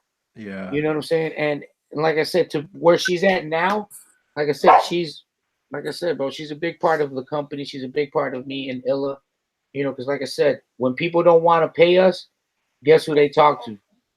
And look, I look at it like this. If you go to the grocery store, you have to pay for your groceries. There you do. There ain't no way you're going to go to the grocery store and walk out with your groceries and say, hey, can I pay you next week? We'll pay you next week or next because time I see you? We ain't got the money right now. Right. Except for Miss Martinez. I love you, Miss Martinez, because she lets us do that. But and for real, if you go to Mariano's or Jewel, they're not gonna let you walk out like that. Right. And I look at it like, okay, we do a lot of stuff for a lot of people, and we show a lot of love to a lot of people. But if I'm gonna do things to save you, then I want to be compensated for that. I don't want to wait to be paid. My wife says it for like my this gig sometimes. for my gigs. My wife says it like this: why should I go ahead, go get the food, prepare the food, cook the food, serve the food, but now you're not going to let us eat with you? Right. You know, that's where that aspect of the business side is like, hey, we don't mind helping out or giving, you know, a hand, you know, that's needed sometimes in our community, because, you know, there's a lot of stuff that people don't know, that people always look at Illa and I like, man, you guys are booked all the fucking time. Why can't you leave something for us? And we tell them all the time, well, get out there and market yourself, promote yourself, you know, do what you need to do. But, you know, why are you getting mad at us? Because people are calling us up, you know. But for a lot of people that don't know, a lot of those jams that we do are sometimes pro bono. We ain't getting paid. Right. You know what I'm saying? Sometimes we're fucking bringing the equipment, setting up the equipment, breaking down the equipment, and all we're getting is a pat on the back, and or not even that sometimes. But which is fine. Yeah, which is fine because we do it for the art culture. Because when Illa and I were both growing up, we needed that. You know what I'm saying? That's why I have to be that for Illa. Illa's now that dude for the next generation of DJs. And, like I said, we're all collectively working together. I consider myself a second generation of hip hop. You got your Bambadas, your Cool Hercs, your Grand Wizard Theodores, the original cats, the Grandmaster Flashes and all those guys. Chicago with what the Midwest documentary has been doing and with the radio show and, just the stuff that we've all been doing, there's documentation on that. We've done our history. We've been involved with a lot of shit. We're Googleable. Yeah, you know what I'm saying? For a lot of people that don't know the backstory of Rebel Diaz before we got to meet Rebel Diaz is when Intel Music Group first started off, it was a CD duplication company.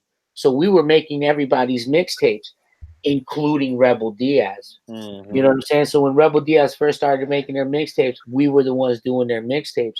You know what I'm saying? So that's how I got to know Illa and Rebel Diaz before I got to meet Rebel Diaz and Illa in that regard. You know what I'm saying? Working together. And we were doing CDs for people and all that shit. So it was like we were doing the Twisted mixtapes. We were doing every DJ that was Sale Fresh. Yeah, we were doing it. Everybody that was on radio, we was doing that shit. But that's where, like I said, Lisa came around and said, like, you know what? I'm giving that side of business up. Let's go into the equipment rental. Let's go into the booking setup, and the business side of this. And like I said, dude, ever since that, that's why we stay booked. But a lot of this shit is free.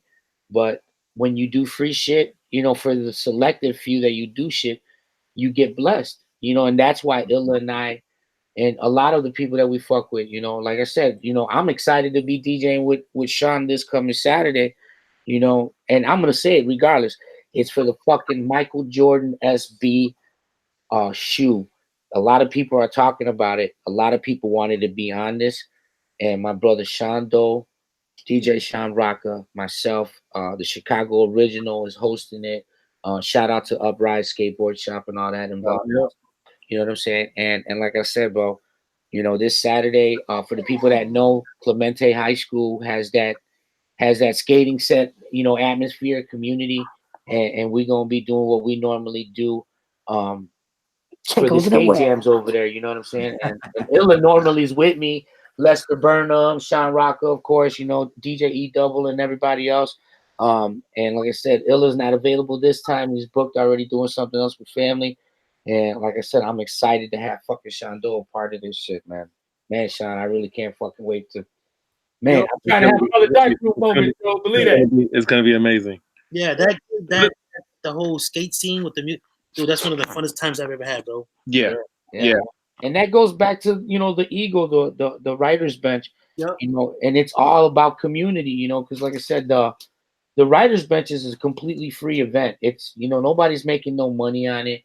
Sponsorships, we just recently been getting the sponsorships to get on board and all that because now people see what we've been doing.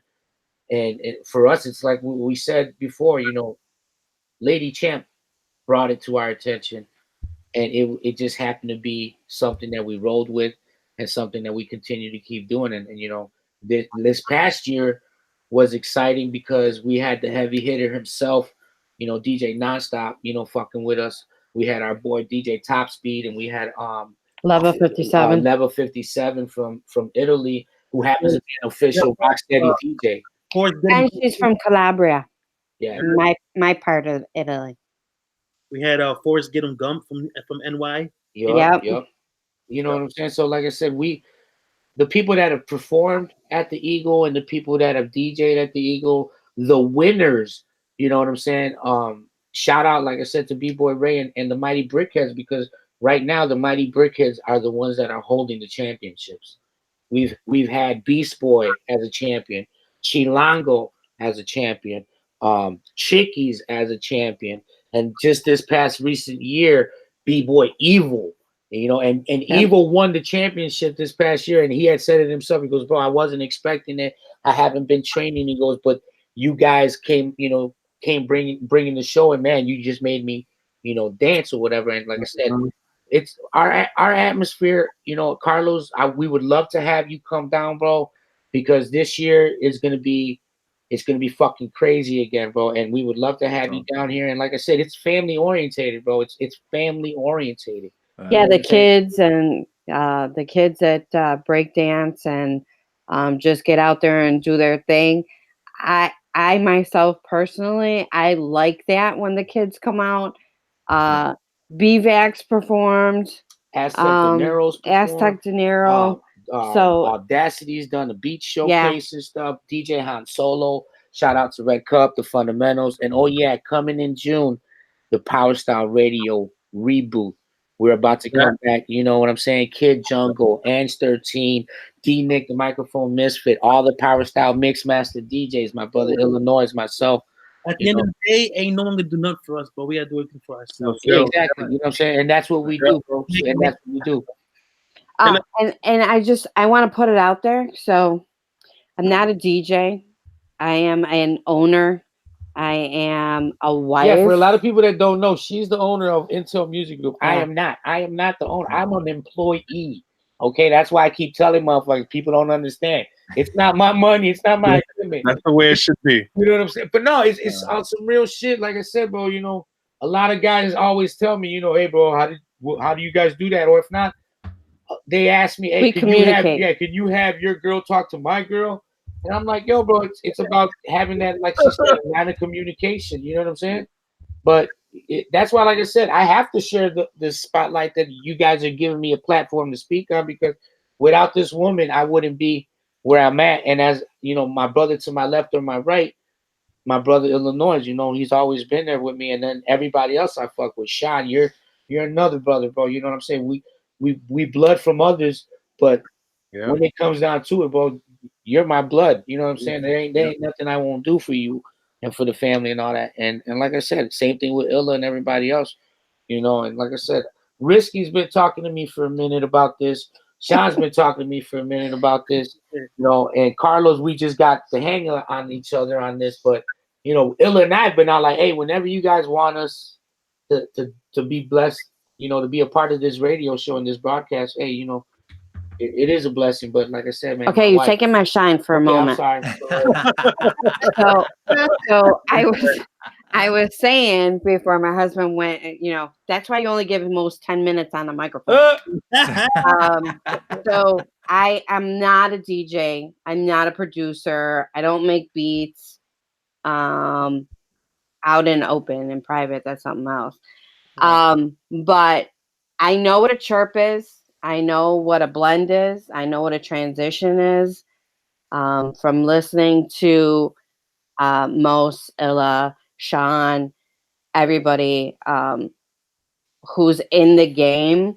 So if you fuck up, I'm going to let you know, hey, oh my God, what the hell happened to that blend? Or that transition was a little bit off, or the timing on that was, you need to work on that. But, and I'm up front and I say when they did my brain surgery, they took out my filter. They took out her filter. Yeah, they took out my filter. So I'm very upfront and I'm very to the point, and that's how I want everybody to be with me. Yeah. So I'd rather have somebody be straightforward and be like, hey, listen, I'm doing this gig, but I don't have this big, big, huge budget. Can you work with me? And I'll tell you, yes, I can, or no, I can't, depending on what you're asking for. But I think that since we've been in the game for so long, I think that we've come to the point where we've earned the right to say, I'm going to pass on that and pass it to somebody else who may be able to help you achieve what you need to achieve, and help that other person out who maybe needs that gig or needs that time. It's a blessing being passed on. And it's very difficult for most to say no. That's not. He's learning how to say no. That's a powerful but word too. it is a Well, powerful word. Powerful word. The doctor made it very clearly, yeah, because we stay booked is not just a hashtag, it's a lifestyle. You know what I'm Right. saying? And my wife and I, you know, Illa, you know, the people that we fuck with and the fuck with us, they know what it is. We stay booked because we provide good quality service, but it's like my wife says sometimes that money ain't always good money. Right. We ain't Jay-Z and Beyonce, but we survive. You know But what I'm saying? close. Close to it. Yeah. You know what I'm saying? My money's on you. Yeah, well, no, like I said, it's Our money's us. us. Yeah, it's us. You know what I'm saying? Because I go through it as like any business transition of anything. Okay, I gotta propose it. Sorry. All right, go ahead. I gotta send her the proposal. I gotta give her a proposal. I gotta make it, you know, worth her while. It's like I remember me and Illa talking about taking a road trip to Wisconsin to get the that one equipment, and man, it was a come up. Yeah. You know what I'm saying? But Lisa found this shit for us, and she'll be like, "Yo, you guys need to go get this." And we went. What was it, Illa? We went down to Wisconsin to go buy a sound system, and the dude that sold us the sound system literally gave us like, what was it, like 6 turntables, 7 or 7 of them, and was just like, "Here, man, just take them. I don't even want them no more." And that's how Illa and I got to fix them and learn them. Jay mixer and then the 7 turns. I was like, God damn. Yeah. Come So on. Lisa always comes up on the good licks, I'm bro. a hunter. She's a hunter. You know what I'm saying? On the business tip, Gatherer. yeah, she's the gatherer, bro. She'll find the fucking deals, and she'll be like, "Hey, we got this money to come in and do this." So then that means you got to go out there and hoe your ass and get my money back. But that's a business where, hey, bro, I call it as a business as a hoe.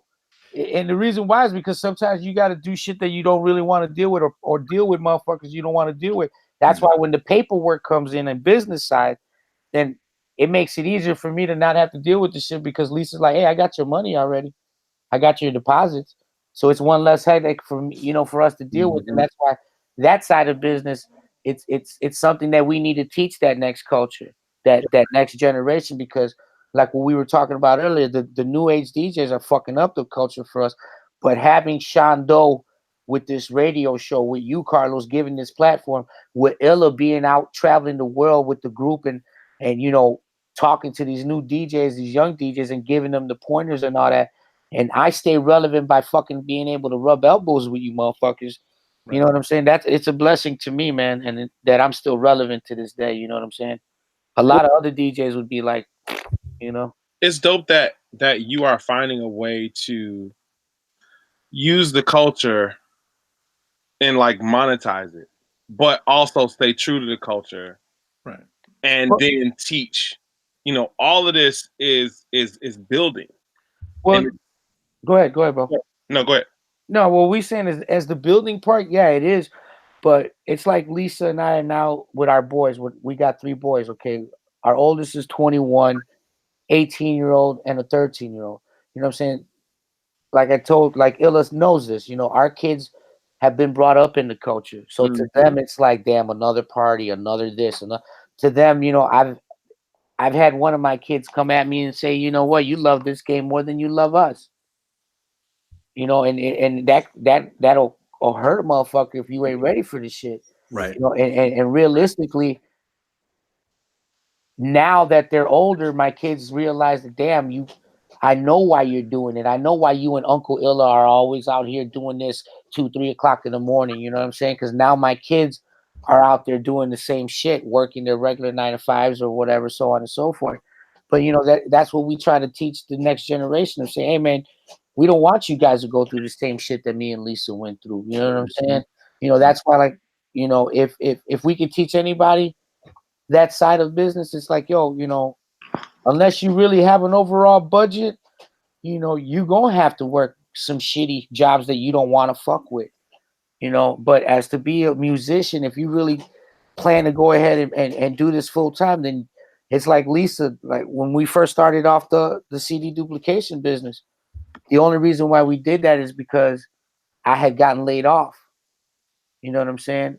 And at the same time, with all this shit going on with Ill and this and that and other, we were going through this shit with my mom, because, you know, she was going through cancer, and she, that was when she was already in her last stages of going through the stuff. So I had gotten laid off from the city of Chicago working as a truck driver, and I saved all that money, and I told Lisa what the plot was. Lisa at first didn't think of it, was like, nah. And that's when we bought all the equipment. That was when we first started buying the equipment for Intel Music Group. But Lisa was the one that took the helm. She took the helm. I knew how to run the equipment as far as like, okay, set up the speakers, do the turntables, do this. The computer side of shit, the business side of shit, that was Lisa. You know, me and my brother Swift were fucking arguing how to fucking work the software for the CD duplicator and the printer and all that. Lisa came in while we were arguing and just came and started pushing buttons. She goes, "You stupid motherfuckers. Did you ever do this? Did you ever push this fucking key, this and that and another?" And sure enough, she fixed the fucking problem. And we started fucking, you know, doing CD duplication for everybody and their fucking mama. Nice. You know, but then, like I said, she was always ahead of the game for us because she would tell Illa and I'd be like, "Man, you guys really need to cut the fucking middlemen out and just do it yourselves. Do it yourselves. Do it yourselves." Right. So, you know, it's like I said, man, I had to put her on because she's my better half. She's I would have gone crazy if it would have gone the other way. But I'm blessed to say that, you know, we're still here together, and she's my biggest, you know, supporter for Illa and I, in the sense of saying, here, you guys need the money, you need this, you need to do that. Here, let's find a way to get you guys the money to do what you guys got to do. You know, like I said, so, you know, I've been blessed to have that around me. You know, Illa now, he's got his relationship going. You know what I'm saying? And it was just like, because like I said, bro, I would always tell Christina. Illa, "Hey, Christina, what's up?" It's, you know, Illa, Christina right now, she's like, Christina right now, she's like, Moses saying all this nice stuff. When the hell is Illa gonna get in on this? Well, that's what I'm gonna lead into that. I'm gonna lead into that. For a lot of people that don't know about Illa, he's always working. He's just like me, man. You know, for a lot of people that don't know, he stays in the fucking studio, production. He's writing fucking musical score for movies. You know what I'm saying? So for a lot of people that don't know that shit, you know, you hear his music in the fucking theater, you just don't know that it's him. Damn. You know what I'm saying? And not even just that, but he produces for Rebel Diaz and for other individuals. And you know, like I said, for DJing, relationships always fuck up, bro. You know what I'm saying? So for me to have me speak on Christina, my brother's girl, you know, that's a blessing because, like I said, you know, Illa's he's one of those dudes. He's a genius. Geniuses understand geniuses. Everybody else, I hate to say it, but fuck them because they ain't at that level. Yeah. You know what I'm saying? And it takes a queen, it takes a goddess to be at that level. Just like my girl is for me. You know, Christina is doing that for my brother because you can see his aura of how more calm he is instead of being stressed the fuck out and you know what I'm saying? Because like I said, bro, this music game ain't for the fucking strong. I mean, for the weak, bro. It ain't for the weak. You know what I'm saying? If you worried about all that politically correctness shit, then you in the wrong business. Because sometimes you gonna have to tell a motherfucker. Or if you worry about dick opinions, then this ain't for you either. Because opinions. It's like an asshole. Everybody got one. You know what I'm saying? So it's like Sean Doe said, like Risky said earlier. You know, he had that young kid come up to him like, "Oh, hey, you know, I'm a DJ and this." Yeah, we all get him. You know what I'm saying? But it's just one thing that I've noticed, and that people do come up and talk to Illa and I about it, is we seem to always be the approachable DJs, to have conversations. You know, give them pointers or whatever, because that's what we wanted to be. Because when we were growing up, you didn't really have that. Sean, you know that. It was like motherfuckers didn't want to tell you the secrets. They didn't want to give you the heads up. You know, they hide their records. They hide their records. They put the stickers over them, or they colored them with the fucking crayons or the markers. You know, so for us, Illa and I always became those guys that we just wanted. What we always would say was we just wanted to be the DJs that we were looking up to. But then once you found out who they really were, it was kind of like, damn, they're an asshole. Or, you know, it's not another about them. You know what I'm saying? And like I said, Illa and I just don't want to be that. We want to be those approachable individuals. Like, hey, if you want to ask us what we're playing, don't come up to our fucking screen and screenshot the shit. Just come, you know, ask us. You know, come talk to us. You know what I'm saying? We're we're not assholes like that. We could be assholes. Don't get me wrong, but Right. you know, that's You keep taking pictures of my computer, you're gonna take me there. yeah. Right, but everything that's actually on the computer, even though it is a song title, is not the actual Exactly. song. A lot of people don't know that. Because they, with Illa being a producer, most producing, a lot of those songs on their laptops are switched. They're Like, remixed. They're fucking re-edited, you know, and that's why people always look at Illa like, "Hey, bro, can I get that?" And you're like, "No," because that's shit that Illa has made or I've made. You know what I'm saying? And it's like people like up to you and they're like, "Hey, I tried to Shazam it didn't come up. What is that?" Right. Not shit. Oh, hey, there's only a curse word version of this song. How'd you get a clean version? Yeah, you know what I'm saying? Took our Like time. shit, you had to take our time. We had to edit the fucking song or whatever. So, you know, like I said, a lot of people don't know the back end of that shit. You know, they just think we're just DJing. Yeah, we're DJing, but you know, a lot of this shit is, you know, prepare. You know, Illa doing a lot of people that might not know this. My brother Illanoize was the first DJ to ever DJ a BC1 battle, you know, for Chicago. Yep, you know what I'm saying? Before anybody else has been put on, you know, Illa was that first DJ. You know what I'm saying? Him, Fast Money Mike, along with Man of God. You know what I'm saying? But when it came to the finals, it was Illa that was playing that shit. You know what I'm saying? And not too many people have that opportunity. You know what I'm saying? So like with Rico brought us where we all got together and we did the freestyle sessions in Chicago. You know what I'm saying? Illa, Intel, Maker, myself, you know, we DJ'd and we killed it. And it's like I said, being around history of events, of showcases, a lot of people don't know that we had a backhand in doing something or a financial aspect of doing something, because a lot of people don't know. Lisa will put money not just into the music business of the equipment, but in actual parties. You know, so as promoters, we've lost money, you know, putting up money, doing fucking events and shit like that. So for people that don't know it, you know, don't come on a show like this complaining about shit until you've actually, you know, lost out on a mortgage payment or on a fucking, you know, on a school, you know, tuition payment or this and that and another. Oh, can I talk about the DMC? No. I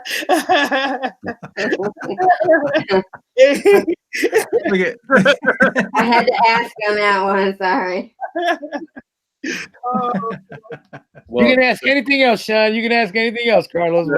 The culture owes you a big thank you. You all. No, bro. They don't know us anything, bro. They don't know us anything. And well, people definitely do owe you a big thank you, but the culture is better because you guys are in it. And I had to learn how to be in the culture. Yes, because when me and Mose first got together, I was talking. See, that's why I told her she had to come in and tell it herself, because he was hip hop and I was like techno, Euro. Like I listened to like all that stuff.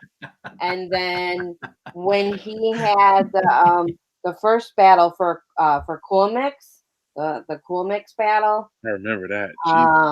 Yeah, I was there. I was in the background.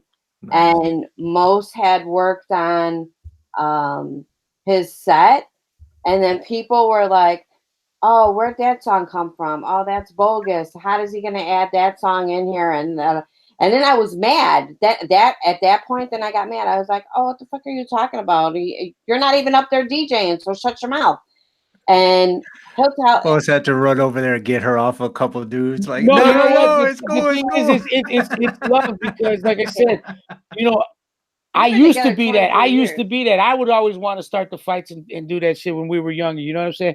It's like our roles reversed. You know what I'm saying? Where I was that, and she was always the calm one, and then she became the "I'll fuck you up" one, and I was like, "Hey, hold on, wait up. You know, we gotta talk this out, or we gotta rationalize this shit."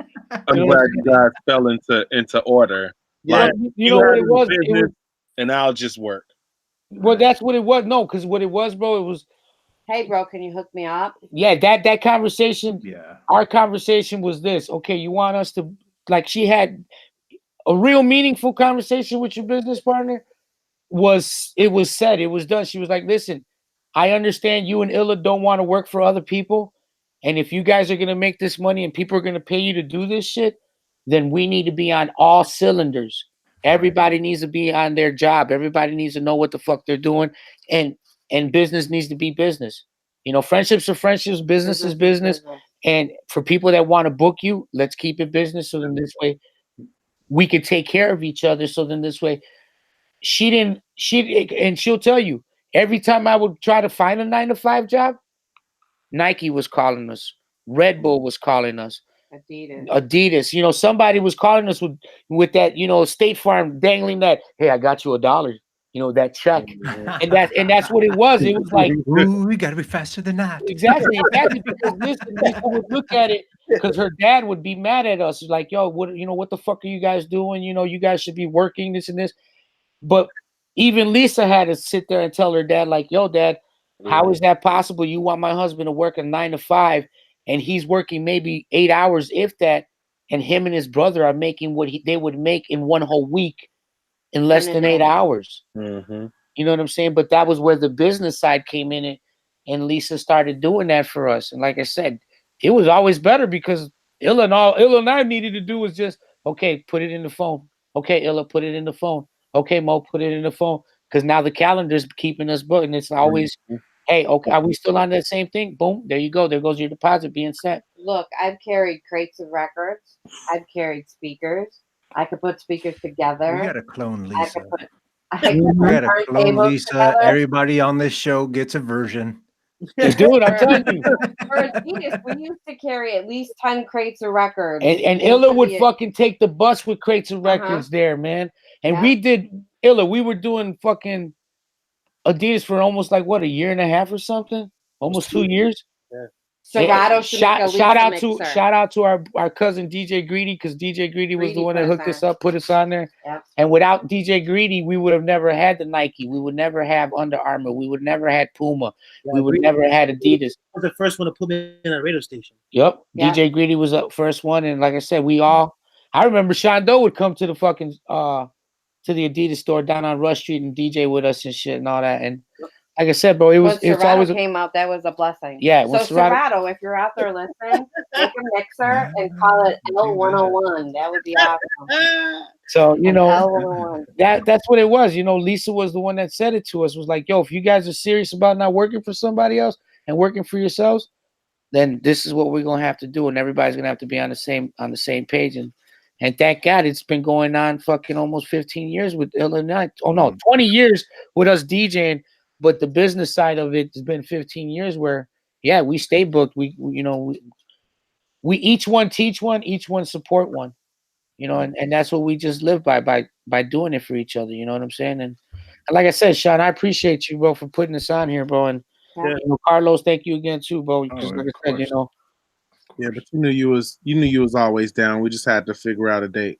No, of course, bro. I know you guys have always had quality individuals and all that, and it's just like I said, it was, you know, it was just about being patient and having that day come, you know, for us to have that opportunity to have our line of communication with you guys and just to put our record out there. And because, you know, like once it's over and done with, you know, it's going to be the next generation. Yeah. Right. You know what I'm saying? And this message is for those young folks that might be listening to this, like how you guys are approaching it. I mean, you have a company and you approach it as a company. Yeah. If you continue to work for free, people are going to treat you that way. Yeah. Well, see, the thing is within business is like Illa and I were talking earlier. You sometimes have to do the pro bono, you know, do the freebie stuff. But that's every company. You know, that's every company. But be selective of how many of those you're doing throughout the year, because that's going to determine how tired you're going to get. You know, Illa will tell you. A business write-off. Illa will tell you. Between us fucking getting off planes, getting on planes, getting off planes, getting on planes, fucking time zones, this and that, jet lag, you know, or not, like I said before, missing, you know, family events because we're out here DJing, we're out here working, we're out here making what we do for a living Because like what we said before, our professional hobby has become our profession. Yeah. Because that hobby of what everybody started off as a DJ. Start at 9 and finish at 5. It's the whole day. Yeah, now it takes the whole fucking day, and you barely get enough sleep, and that's what's fucking us up in the industry. And you know, unfortunately, a lot of things that's not being said in this game is the health structure of hip hop. Yeah. You know, we don't work right, we don't fucking get paid right, we don't eat right, we stress out all the fucking time. We're trying to figure out, you know, how to pay Peter from paying Mary to pay Paul to da da da da da. You know, because like I said, there ain't no fucking 401 in hip hop. Ain't no 401 in hip hop. Yeah. And it needs to be. Yeah, it does. But it's got to be a collective. And that's what, like I said, with the Renegades of Funk, with everybody that we've been working with, you know, that's what we're doing as a collective, because that's what's helped out the community and helped out the culture.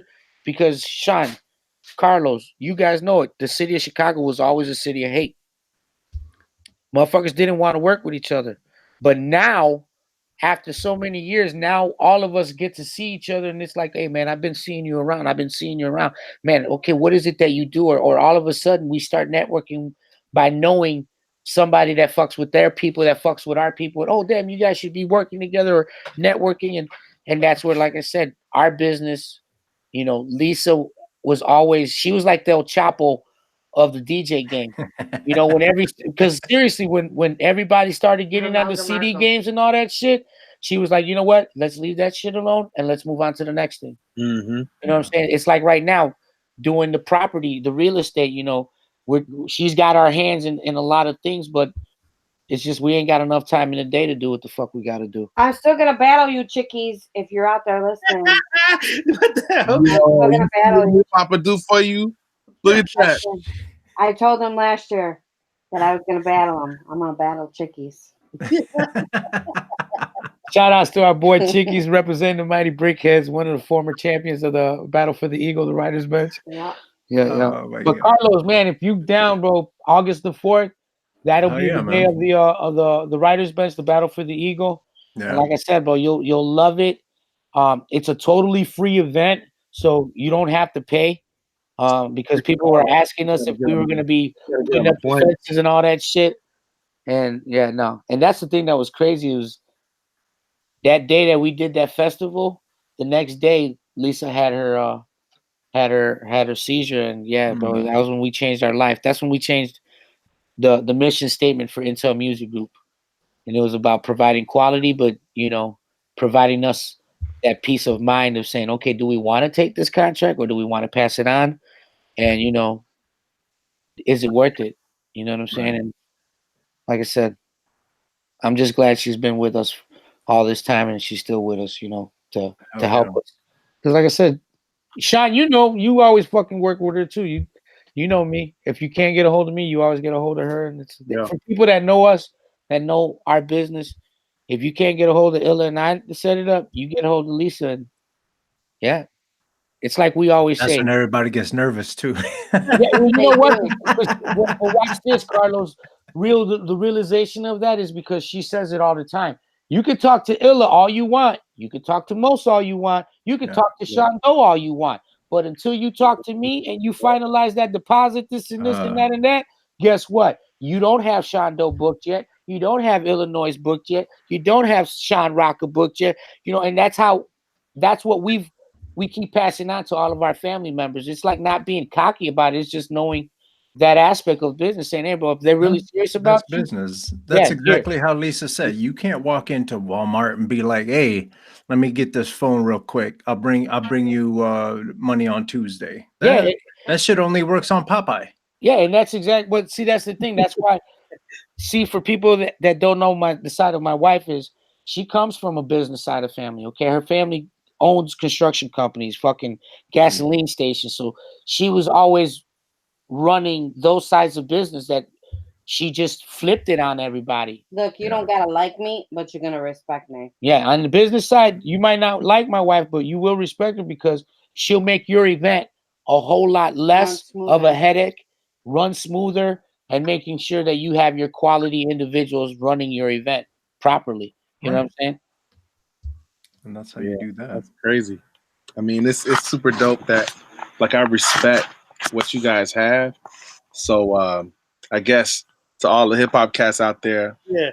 marry somebody who can be your manager. I was gonna say if I'm a Rough she ain't getting Rider. down like Lisa, Because put her on the side. That's I right. am an original Rough Rider. What I tell you, Time right? to What I push. tell you, Carlos, she always says the same shit. She's an I'm original. an original Rough Rider. She's an original Rough Rider, but she's earned the right, bro. You know what I'm saying? So it's like when people want to talk that shit, I say it all the time. I'm like, yo, man, if you talking to me, it's like talking to her because I sleep with her at the end of the night. So she's the one that's saying, oh, by the way, I got the email for this. Oh, by the way, I got this, this, and this. I got your contract right. Or, you know what I'm saying? So then that's where our side of business has become more of that, of like, yo, handle that business and let us do what we do. So, you know, like now that's what we're touching bases on. You know, we're micromanaging, we're booking agents, but we're not booking agent managers. All we do is we pass it on to our family members and say, hey, here, we got a booking for you.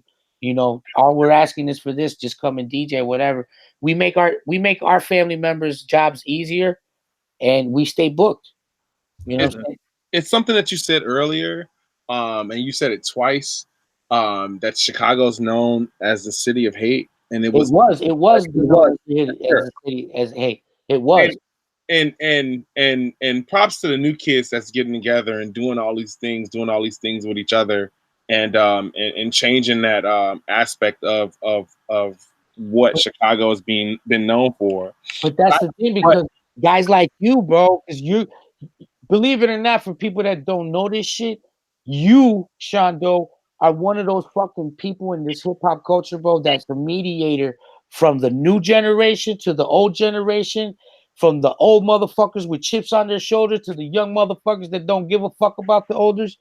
But you fuck with people, and when you say something out of your mouth, bro, people respect you and honor that shit. And that's why these young kids look at it and like, yeah, okay, Sean, okay, because of you, you know, we gonna fuck with that or whatever. You know what I'm saying? So the reason why this culture is getting to that level, Sean and Carlos and Risky and everybody, is because of guys like you guys, like Illa. Like I said, he goes to different countries, different fucking cities, and he's not being an asshole. He's breaking bread with people. He's doing the social media shit. Hey, you know, café con leche, my people, da da da. Good morning, you know what I'm saying? And he creates that atmosphere for all of us. But that's what, like I said, bro, you know what I'm saying? It's because you guys are doing this shit now, bro. You're documenting this atmosphere. So, you know, me saying what I said, it is true, but it's because of guys like you, you know, we get to talk. Because I know I've had a couple conversations. Oh, man, these young motherfuckers. Oh, well, hey, I know that person. Okay, well, cool, then let's work it out. You know what I'm saying? Because that's where you bring to the table, bro, with this generation, is you get to mediate a lot of this shit. Or if not, you get in the middle of this shit, you know. Yeah. But you know, that's where the generation has changed, bro, because individuals like yourself, Sean, and I'm giving you the pat on the back because, bro, whether you want to hear it or not, or whether motherfuckers on this interview, you know, take it for what it is, dude, you one of them fucking dudes, bro. You've been putting in work for fucking years. Yeah. You've been out here doing stuff for the community. Yep. You know, so it's not just me. It's not just Illa. You've been a part of that shit with us. You know what I'm saying? Carlos, you know, you've given the platform for our generation. You know what I'm saying? Where Power Style Radio left, you know, that space for that time being, you know, you guys kept picking up the slack. You know, Red Cup Radio, our boy DJ Han Solo, the Fundamentals, you know, they've been picking up that slack. That show is hilarious. Yeah, okay, but check it out. You got the newest president to the family of Shy Rock Nation, Kingdom Rock. You know, Kingdom Rock is one of those dudes that's like Sean Doe, you know what I'm saying? He's out there in the streets talking to the younger generation, talking to the elder generation, being a part of the first generation in Chicago hip hop, Ill State Assassins. You know what I'm saying? And that's what I'm saying. But we got the opportunity to rub elbows with all these individuals, and that's why now it's time for us to keep passing that on to everybody, because, bro, we're not getting no younger. We're getting older, and we're getting sicker. We're all dying, bro. You know what I'm saying?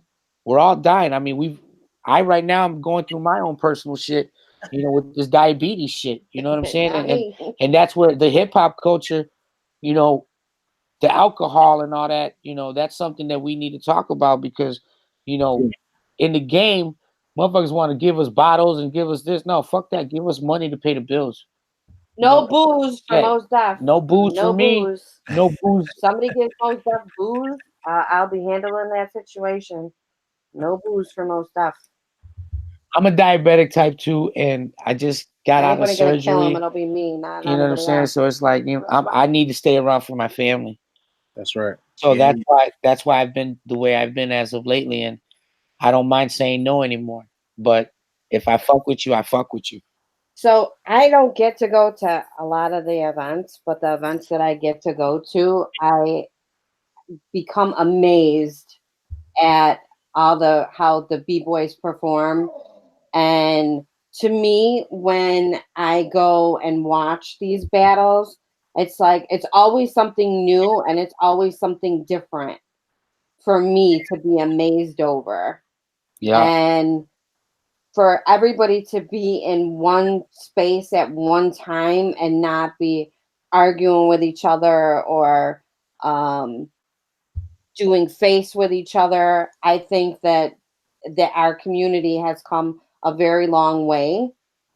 And watching the kids perform and how the kids get into it and just their faces when they're like done and they're like, bam, and they're ready to battle somebody else. I think that's awesome. And Kid Jungle working with the kids, battle the dojos. You know what I'm saying? Illa's always working with Road Dare Nation, doing stuff over at Steinman's and stuff like that. Yeah, it's just like one community now, where it's not just the DJs are separate, the B-boys are separate, graph is separate, knowledge is separate. Like we're all like together, like in one thing, and it's more like a family now than again us being separated by culture. And I think that all of you guys, Mos, Illa, Sean, everybody who's worked very hard to put this community together and keep it together, it's like you guys are like the masa and the tamale. That's what it is. Like you guys hold everything together. I want to be the red pork ones. Yeah, I mean, you guys like hold all that together. And let me say this to you guys, bro. Fuck all the people that are talking all this shit about, all you guys, documentating or this and that, or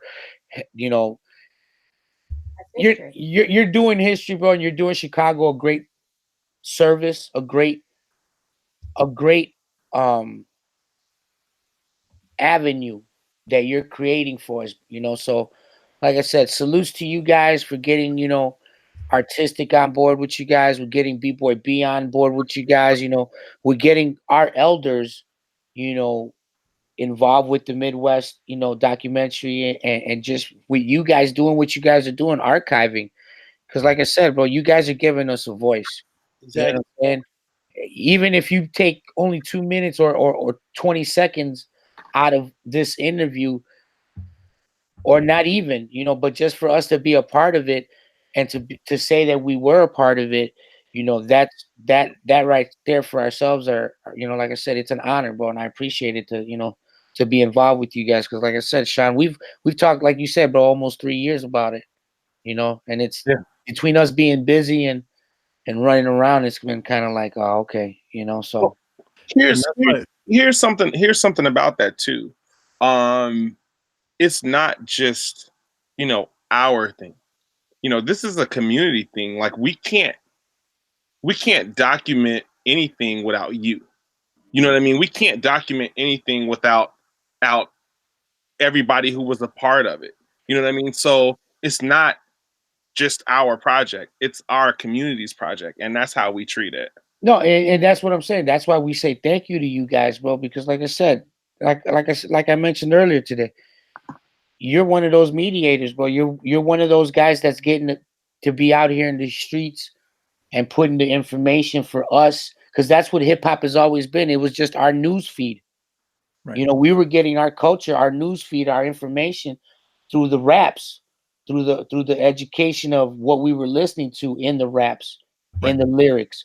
You know what I'm saying? And us as DJs, you know, we got to learn how to season the mixes, as we say. You know, Illa always says it, hey, I seasoned it better than the other DJ. And that's the truth. You know, like Shondo said it earlier. You might have played the record so and so like this, but you didn't play it the way I played it, or you didn't bring it in the way I bring it in. You know what I'm saying? And that's where we're all at to each other. Like I said, for me, I've passed it on to Illa. You know, I don't mind saying that to anybody and everybody, that, you know, it's not about me anymore. It's about Illa. It's about you, Sean. It's about Sean Rocker. It's about Lester Burnham. It's about E Double. You know, it's about all these DJs that are now, you know, quote unquote, been looking up to us or been fucking with us. It's now their time to shine and get it in, and if we can assist them on that aspect, then why not? You know what I'm saying? And for the record, I know people's mixes. Like, I know Moses' mixes. If a certain song comes up and then another song plays right after that, I know his mix. Yeah. I know Illa's mixes.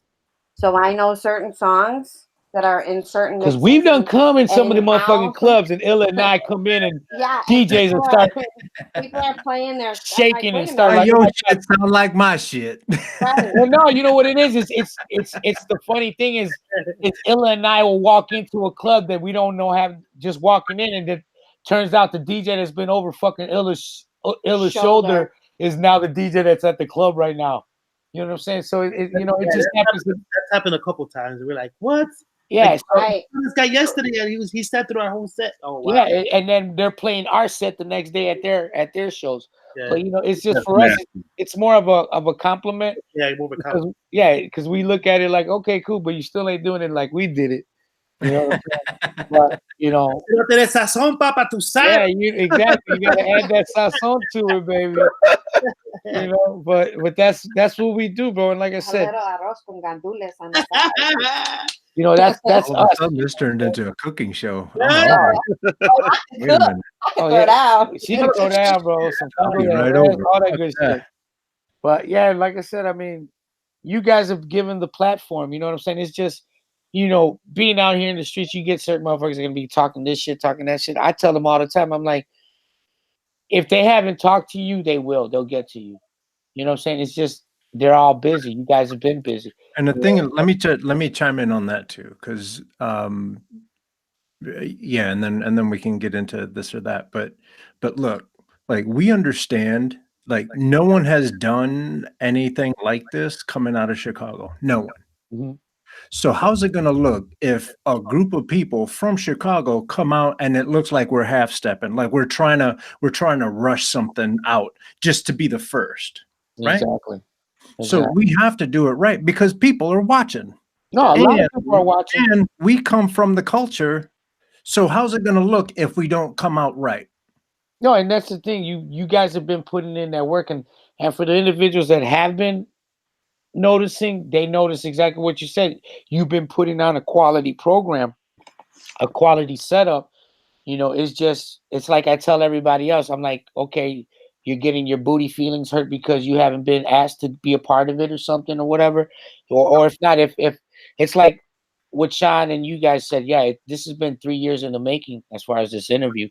You know what I'm saying? Yeah, for sure. About 3 years or so that we've been. Let's remember, when people are working on documentaries, they got 20, 30 people working on it. We got like 5 or 6. Yep.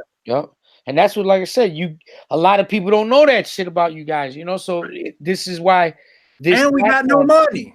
No, I know, and that's what you guys. So it's either you're gonna get a job well done, a job fast, or a job that's affordable. You can pick 2. You can't do 3. Yep.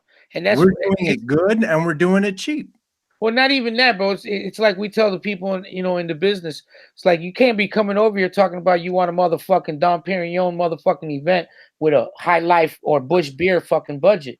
You know what I'm saying? Kind of marinate. You know, I mean that shit just ain't gonna happen. You know what I'm saying? You gonna get what you pay for, type of shit. That type of mentality. You come in here with Pabst ends, talk about. Here, let me just chime in for a second. So for anybody out there that's listening right now, that Looking at you, Al Tamper. What up, Tampa? Looking at you, Uncle L. What up, son? for anybody that's been listening, that's listening right now, that has not been Bangles. that hasn't been interviewed yet, and those people that he named have been interviewed, but They people were who have not been interviewed. If you feel like you need to be interviewed, reach please out. let us know. Reach out. Reach out. Like, we're only 4 or 5 people. We say that every week too. And that's why I'm saying it now again, because there are some people who kind of skim over the show but never really watch through or listen. We're just a couple of people here. Like, Right. we might not even know who you are and your relevance to the culture. So please inform us. Let us know, because I mean, between us, With that being like- said, you guys are fact checkers. You guys will check your facts, and motherfuckers will be called out on the shit. But at the same time, like I said, you bring quality to the show. You know who you bring into the show all the time, Sean, Carlos. Yeah. You know, because you guys fuck with these people, bro. And like I said, we've been fucking around with each other for years. Risky and Ryan are amazing. Like, Yeah. like if people did their research on us, then they would understand that we aren't, like, we're about this. We want to bridge the gaps between the cultures. Like we want to make it This one. is Netflix, HBO type of shit without them budgets. You know what I'm saying? You guys are doing it without it, but at the same time, you guys don't even have straight to video money. Yeah, but you know what? Okay, watch this though. Watch this. That's love though, bro, because that's like the mixtape game. Motherfuckers who are selling this shit out of the fucking trunk. It's like right now we have one of our brothers, Aztec Dinero. Okay, Yeah. Aztec Dinero got his motherfucking movie out right now. You On know, Amazon. you know, a shake bag and a six. Yep. You know what I'm saying? So he's been, you know what I'm saying, putting in that same time mixtape mentality of putting them individual sales out. Here, let me make 100 CDs first. Let me make 100 DVDs. Let me make you know what I'm saying? That's what keeps us alive. That's what keeps our culture alive. Because like I said, where our mentality for Chicago was always about hating and being haters and all that, we became entrepreneurs. We became hustlers, real grinders, to say, okay, cool, let's stop making excuses. Let's stop making this, and let's start making solutions. And let's make some resolves to these situations. Look who just Oh, shit! Rexon! Puppy's face ass. Get your big eat tamales for breakfast, lunch, and dinner face ass. Get your big pork We just got real Chicago in this piece. Oh my god. with the Rico, lumber. Rico at one time was our manager with the Armory Massive DJs, with the fucking Armory store, the clothing line. I'm so glad I was. We were doing the Army radio shows. Remember that shit? We were doing all that shit. Yeah. Rico's that dude, bro. Rico's that dude for people that don't know. Yo, Rico, I'm gonna call you soon so I can schedule you, because you have to be on this. No, you're not. You No, have to. You've been saying that. We were talking about Rico. We were setting it up for this second. Get on them. I even like invited you to live at my house. And Damn, he's trying real hard to be on this documentary. the whole time you guys stay in the basement. I'll feed you guys potato chips with lime for the free. Yo, I love you, Rico. Jesus Christ, bro. Hey, for sure though, I'm down, man. Just put me on. You know what I'm talking about? Yeah, I got you. I'm about to I'll hit you up after the shows. Oh, I mean, we're about to do this or that in a minute. Yeah. Speaking of which, let's play this or that. Yeah, let's do this. Hey, Black lumber hat, Jack the Magic. this one is for Lisa, because Lisa's my girl. I'm your biggest fan. I don't even give a damn. I'm taller than your husband, so I win. Lisa, this or that. I'm the stripper, Joe. I'm the stripper. Yes. Thank you for the setup, because here we go. Okay. Lisa, when it's time to pay the bills, do you make Mos Def dance on the pole or twerk? Oh, twerk, baby, twerk. I'm telling you, bro. But you gotta have the sound system with the pole. If you don't have the sound system, I'm not gonna be able to feel it, so I could be twerking and jiggling and shit and slapping that I meat bought you around. a You know whole what I'm sound system. Yeah, It's exactly. in That's the what I'm middle saying. of my living room right now. Fucking right. I'm afraid we're gonna fall through the floor. That's how many I don't records. even think those two. I think most just like doing it already. Hey, Lisa's like, hey, we got hardwood floors. They're not that hard. Got rug burns and shit. Oh hell no. This But you name it. this or that is a regular this or that for Illa and Most production or DJ. Now, DJ. I say DJ. I have more production as of lately. Word. Yeah. Hey, Rico. Yo, This or that. Eating that pear oh, or that man. eating that pear. What is that? The apple or pear? That's an Apple. apple. Eating the apple or being a barber? Or eating a cutie. Oh shit. Oh, Paul. Yeah. That's actually a really good one. Hey, you gotta take care of yourself, dog. Look at that. He would be the barber now because he got Joe's hair studio over on Armitage and Kedzie. Making his, he's doing his thing. He's doing his Exactly thing. what I wanted. Thank you. Armitage and Humble Boulevard. Yeah, Humble Boulevard. My bad. Yeah, like I said. Rico was By the way, the boy Rico is he's entering the 40 and over b-boy battle at the end of this year, so that's what he's training for right now. Not to mention, So how's that work? Like you dance like real slow? Like Hey, believe it or not, bro, they'll smoke you, dog. yeah. I don't even know what to respond to that. 40 and over b-boy battle. You get up off the couch and you sit right back down. Hell no. I just roll on the ground. that's why he's bald now because he done lost all his hair from all the head that he was doing. That's real. That's what That's my real.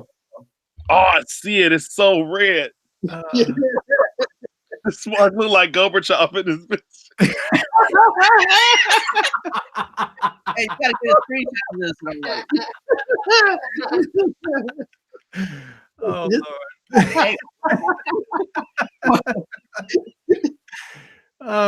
stand in for Yo, hey, his his head's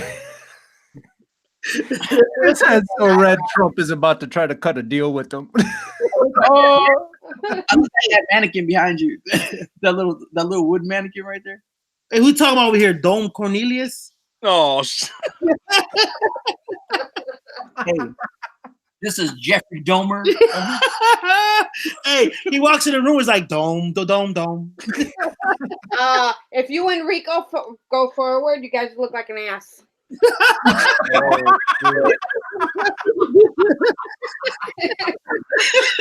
Whoa. And on that note, Hey, I'm gonna let Carlos take us out of here. Oh my God. Jesus Christ. Hey Lisa. Yeah. If people want to track you down and book these knuckleheads for some gigs, where can they find you? They can call me at 312. Pop, pop, pop, pop, pop, pop. We'll wrap it up. We don't know who the hell's watching this show. imgmusic@hotmail.com. Cool. No Get dick ready pics, for- Get please. ready for dick pics. Hey, I was like, what happened? You can send me all the titty pictures you want because I'll send those to Aztec Dinero. But yeah, no. he loves them titties. Loves them titties. I'll forward them. Hey, Hey, we're here for you, bro. put a couple nipples on top of their heads. You got a serious D cup. There you go. Look at these nipples. Look at National Geographic. They got shit on you, dude. It's so dark over there. You I think we broke Sean. Sean already knows he can't get us together. Yeah. He knows we gonna act a fool. Yeah. Hey, My brothers. you should have seen us yesterday, dog. We were crying so hard. Sammy's the master. bro. Yeah, my Sammy was getting it in with If you don't everybody. become a comedian and make me some money. Oh Man. yeah, I'll choke the Okay. shit out of that motherfucker. Oh, the kid is 4. The kid is 13, and he's more quicker on jokes than we are. It's crazy. Oh yeah, Oh. quick-witted. Not to mention he's dope on the music level. I mean his Yeah. music mentality is Anything he's out by there. XXX. They have a guy who did a whole entire piano medley on all the XXX songs, and as soon as the piano keys start, my kid can tell you exactly what the name of the song is and who's in it. It's unreal. Hey, I don't want to hear nothing about no triple X stuff going on with you guys. Oh, I already know. it's not that kind of triple X. Yeah, he was talking about that yesterday too. You just had to It was be one of those situations. That's a different stuff. Another story on another note. Another time, yes. Another time. Are you Shadow Master. are you guys on social media at all? Actually, We are. they but took our my government they name. took all my social media shit off because Yeah, I was just being too revolutionary, talking that mad shit. No, But I no, see now they just got me I'm under on my Instagram. government name, You're, Maldonado. you were getting all Farrakhan on him, dog? Yeah, I was getting Farrakhan on them. I was you can find me. Mine is DJILLANOIZ, as in DJ Illanoize. on Instagram. I'm DJ Mozdef, MOZDEF. And then yeah, from there you can find everything else about us. If you want to book us, reach out to us, to Illa, to me. But 9 times out of 10, you're gonna have to talk to Lisa to confirm everything, to book everything, and I am Don't be scared. And if you want a haircut, reach out to Yo, this man. Rico. You talk to Rico. Yo, for real though. Hey, he cuts hair nice, bro. Trust me. Not even that, but we can see it. He'll come do the house calls too and shit. He'll come set it up. Yeah, it looks like he cuts his own hair and yours. Yeah, you're right. I trimmed. He's consistent. Military one time. Y'all know. Doug's over there looking at it like, damn, why did I get this together? So good. Hey, Sean. You alive? You're right. Yeah. Are you unbroke? I'm here. If What people other for questions you, you where got, can they Sean? find you? What other questions you got, Sean? Oh no, this is me giving my social media out so we can close the show out. Cool. So Yeah, because Ryan don't pay overtime. no, it doesn't. Sorry, Ryan, we talking mad shit. If you want to find me, you can find me at DJ Sean Doe on Instagram and Twitter. And if you want to find me on Facebook, it is under my name, Rasan Sean Doe Hawkins. What's going on with me? This weekend I'll be with Mose at Clemente. Yeah, we're at Clemente this weekend. We're at Clemente this Saturday, right? Yeah, we're doing the Michael Jordan skateboarding.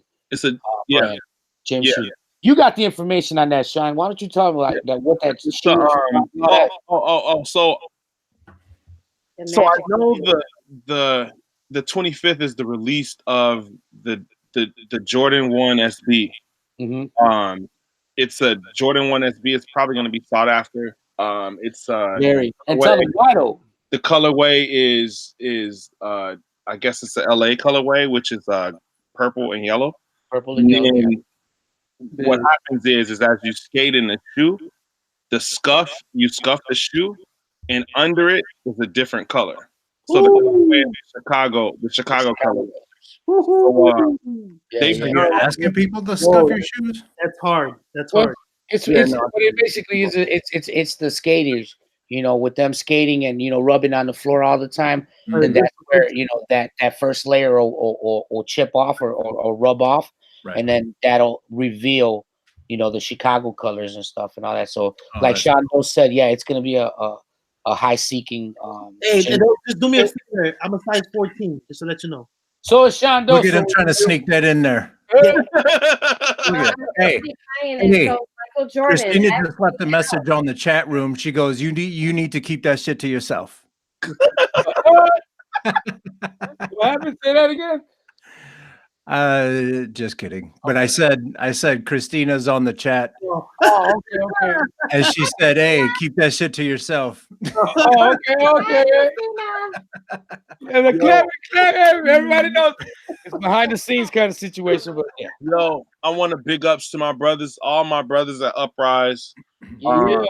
I love them like I love that they're my family. So big ups to Uprise, Uriah, all the rooters, everybody over there. Yeah, big ups to Uprise. They keep me laced. So Yeah. it's a good job. All right, real quick. When you're out there in the internet, take a look and find Coconut Justice. CoconutJustice.com, Coconut Justice everywhere else. And if you're following me on Instagram, tomorrow you're going to see this. Oh, shit. That's dope. So I'm going to finish this up. I got a couple things to make. I was trying to rush, but I'll finish this up and send this out to you guys if you want.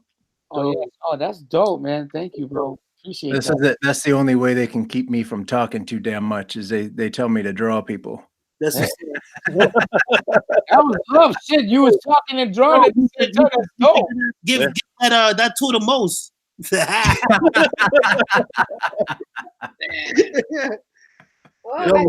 love. No, what I was gonna do, since Illanoize is holding all the money, what I was gonna do is put a stripper pole in the back. Hey. Have some dollar bills coming down. Yeah, you know what I'm saying? There you go, dollar bill. Oh, I'm gonna leave myself a note. Dollar bills. Look at raining dollar bills Raining down the bills. He's gonna do it too. It's gonna be crazy. and a stripper pole. That's just gonna be funny as hell. Watch. Well, if you guys aren't following Carlos, follow him. You know the thing that you should Amazing. make it like you have it right now, but then do the alter ego where like on the backside of it, it's like you just see the thong of our asses and shit. You know what I'm saying? You got You know, like the cover of like the Ice-T cover. You know, when you saw the back end, you saw the guns and shit. You don't see that. You just see our asses and shit. Yo. Ready to rip off the clothes and shit when we ready to strip on the stripper pole. Oh, look at Rico! Like no, I got traps in my head now. Traps. Who is that behind y'all? Is that Lady Blue? you guys get an extra drawing because that's That's hilarious. Myself into here. Who is that? Who is that behind you guys? us? Oh, that's Money Penny. Money Penny? Yeah, that's Money Penny. Yeah. That's Money Penny. cute puppy. Yeah, that's. Hey Rico, are you on social media? Since you like what's it? Rico Swap. You wedding crashed us? Rexick, REKSICK. And the barbershop too. Joe's Hair Studio on Instagram. Yeah, Joe's Hair Studio on Instagram. Rexick on Instagram, Facebook. Joe's Hair Studio on Instagram. Cool, thank you, sir. We'll be Quick little shout out to Uncle L. Uncle L, what up, Uncle L? my brother. Shazam Bengals, Al Tamper, What up, Bengals? Pan Solo was there. What up, Thank Solo? you, thank you. Fundamentals, Red Cup Radio. We just had a lot of DJs kicking it. Look at that. Yeah, told you. Hey, Told you Sean, in the beginning of the show. We got a lot of damn DJs. Okay, love y'all. I can see. I'm out. hey, Night. Sean, Miss, Sean. I got my masters. Hey, Sean, real quick before you go, man, that maintenance crew in the background is dope. Yeah, respect. Yeah, so For people that don't know Shondo's crib, Shondo's got a fucking museum. yo. Shondo's got a museum. Don't do it. Why you putting this business out there, dog? Oh, okay, I'm sorry. But actually, so there was a maintenance crew album called Simplified that just was released on a vinyl. Yeah. And it's definitely one to grab. So if you have not grabbed that limited edition, I think it's only 200 made. If you haven't grabbed it, Maintenance Crew, Simplified, I think you can find it on Bandcamp under machinewashmusic.com. Yo, big that's also Albany Park too. Yeah, it is. And So we did a block party and they performed on the stairs in front of my boys' crib. I was a DJ. for them on the stairs, which was so dope, man. Dope. It was That's crazy. It felt like an old Biggie video. It was crazy. That's dope. Shout out to my sister, the queen, the goddess, Ants 13. You know Yeah. what I'm saying? Thank you for letting me be a part of her showcase all the time, being her official DJ. Congratulations. She just got us booked over at the Slum Fest in June. So we're gonna be out there in St. Louis with all the family out there. So salute to my sister Ants 13 too. We gotta show you guys something real quick. Oh, Rico's gonna show you something real quick. Oh shit. Nice. That's the Maintenance Crew album. Yeah. Oh, dope. You guys over there, Albany Park gang banging and shit. I got it before you got it. You got it before who got it? Me? I got it before you got it. I got a test pressing, bro. Yeah. John is like, hell, I designed the cover. Exactly. Well, we got this on top. We sit here cozy. Look at that. You ain't got that. No, I talked to Chantel, and I told him if you guys want to do like a little section in the basement, man, y'all more than welcome to. Word up. Little record release party, little listening party. You know what I'm talking about? Bang! Yeah. Word up. All right, let's wrap this bad boy up. Let me go ahead and say this is Midway Radio. Go to midwayradio.com. Yeah. It's part of Midway Documentary. Midwaydoc.com. Midway Doc across the board. If you are not following us, shame on you. That's right. That's it. Tell 5 of your friends to be our friends, so that this way we can all be friends. Be friends. Exactly. Hey, that was so backwards. Yeah, right.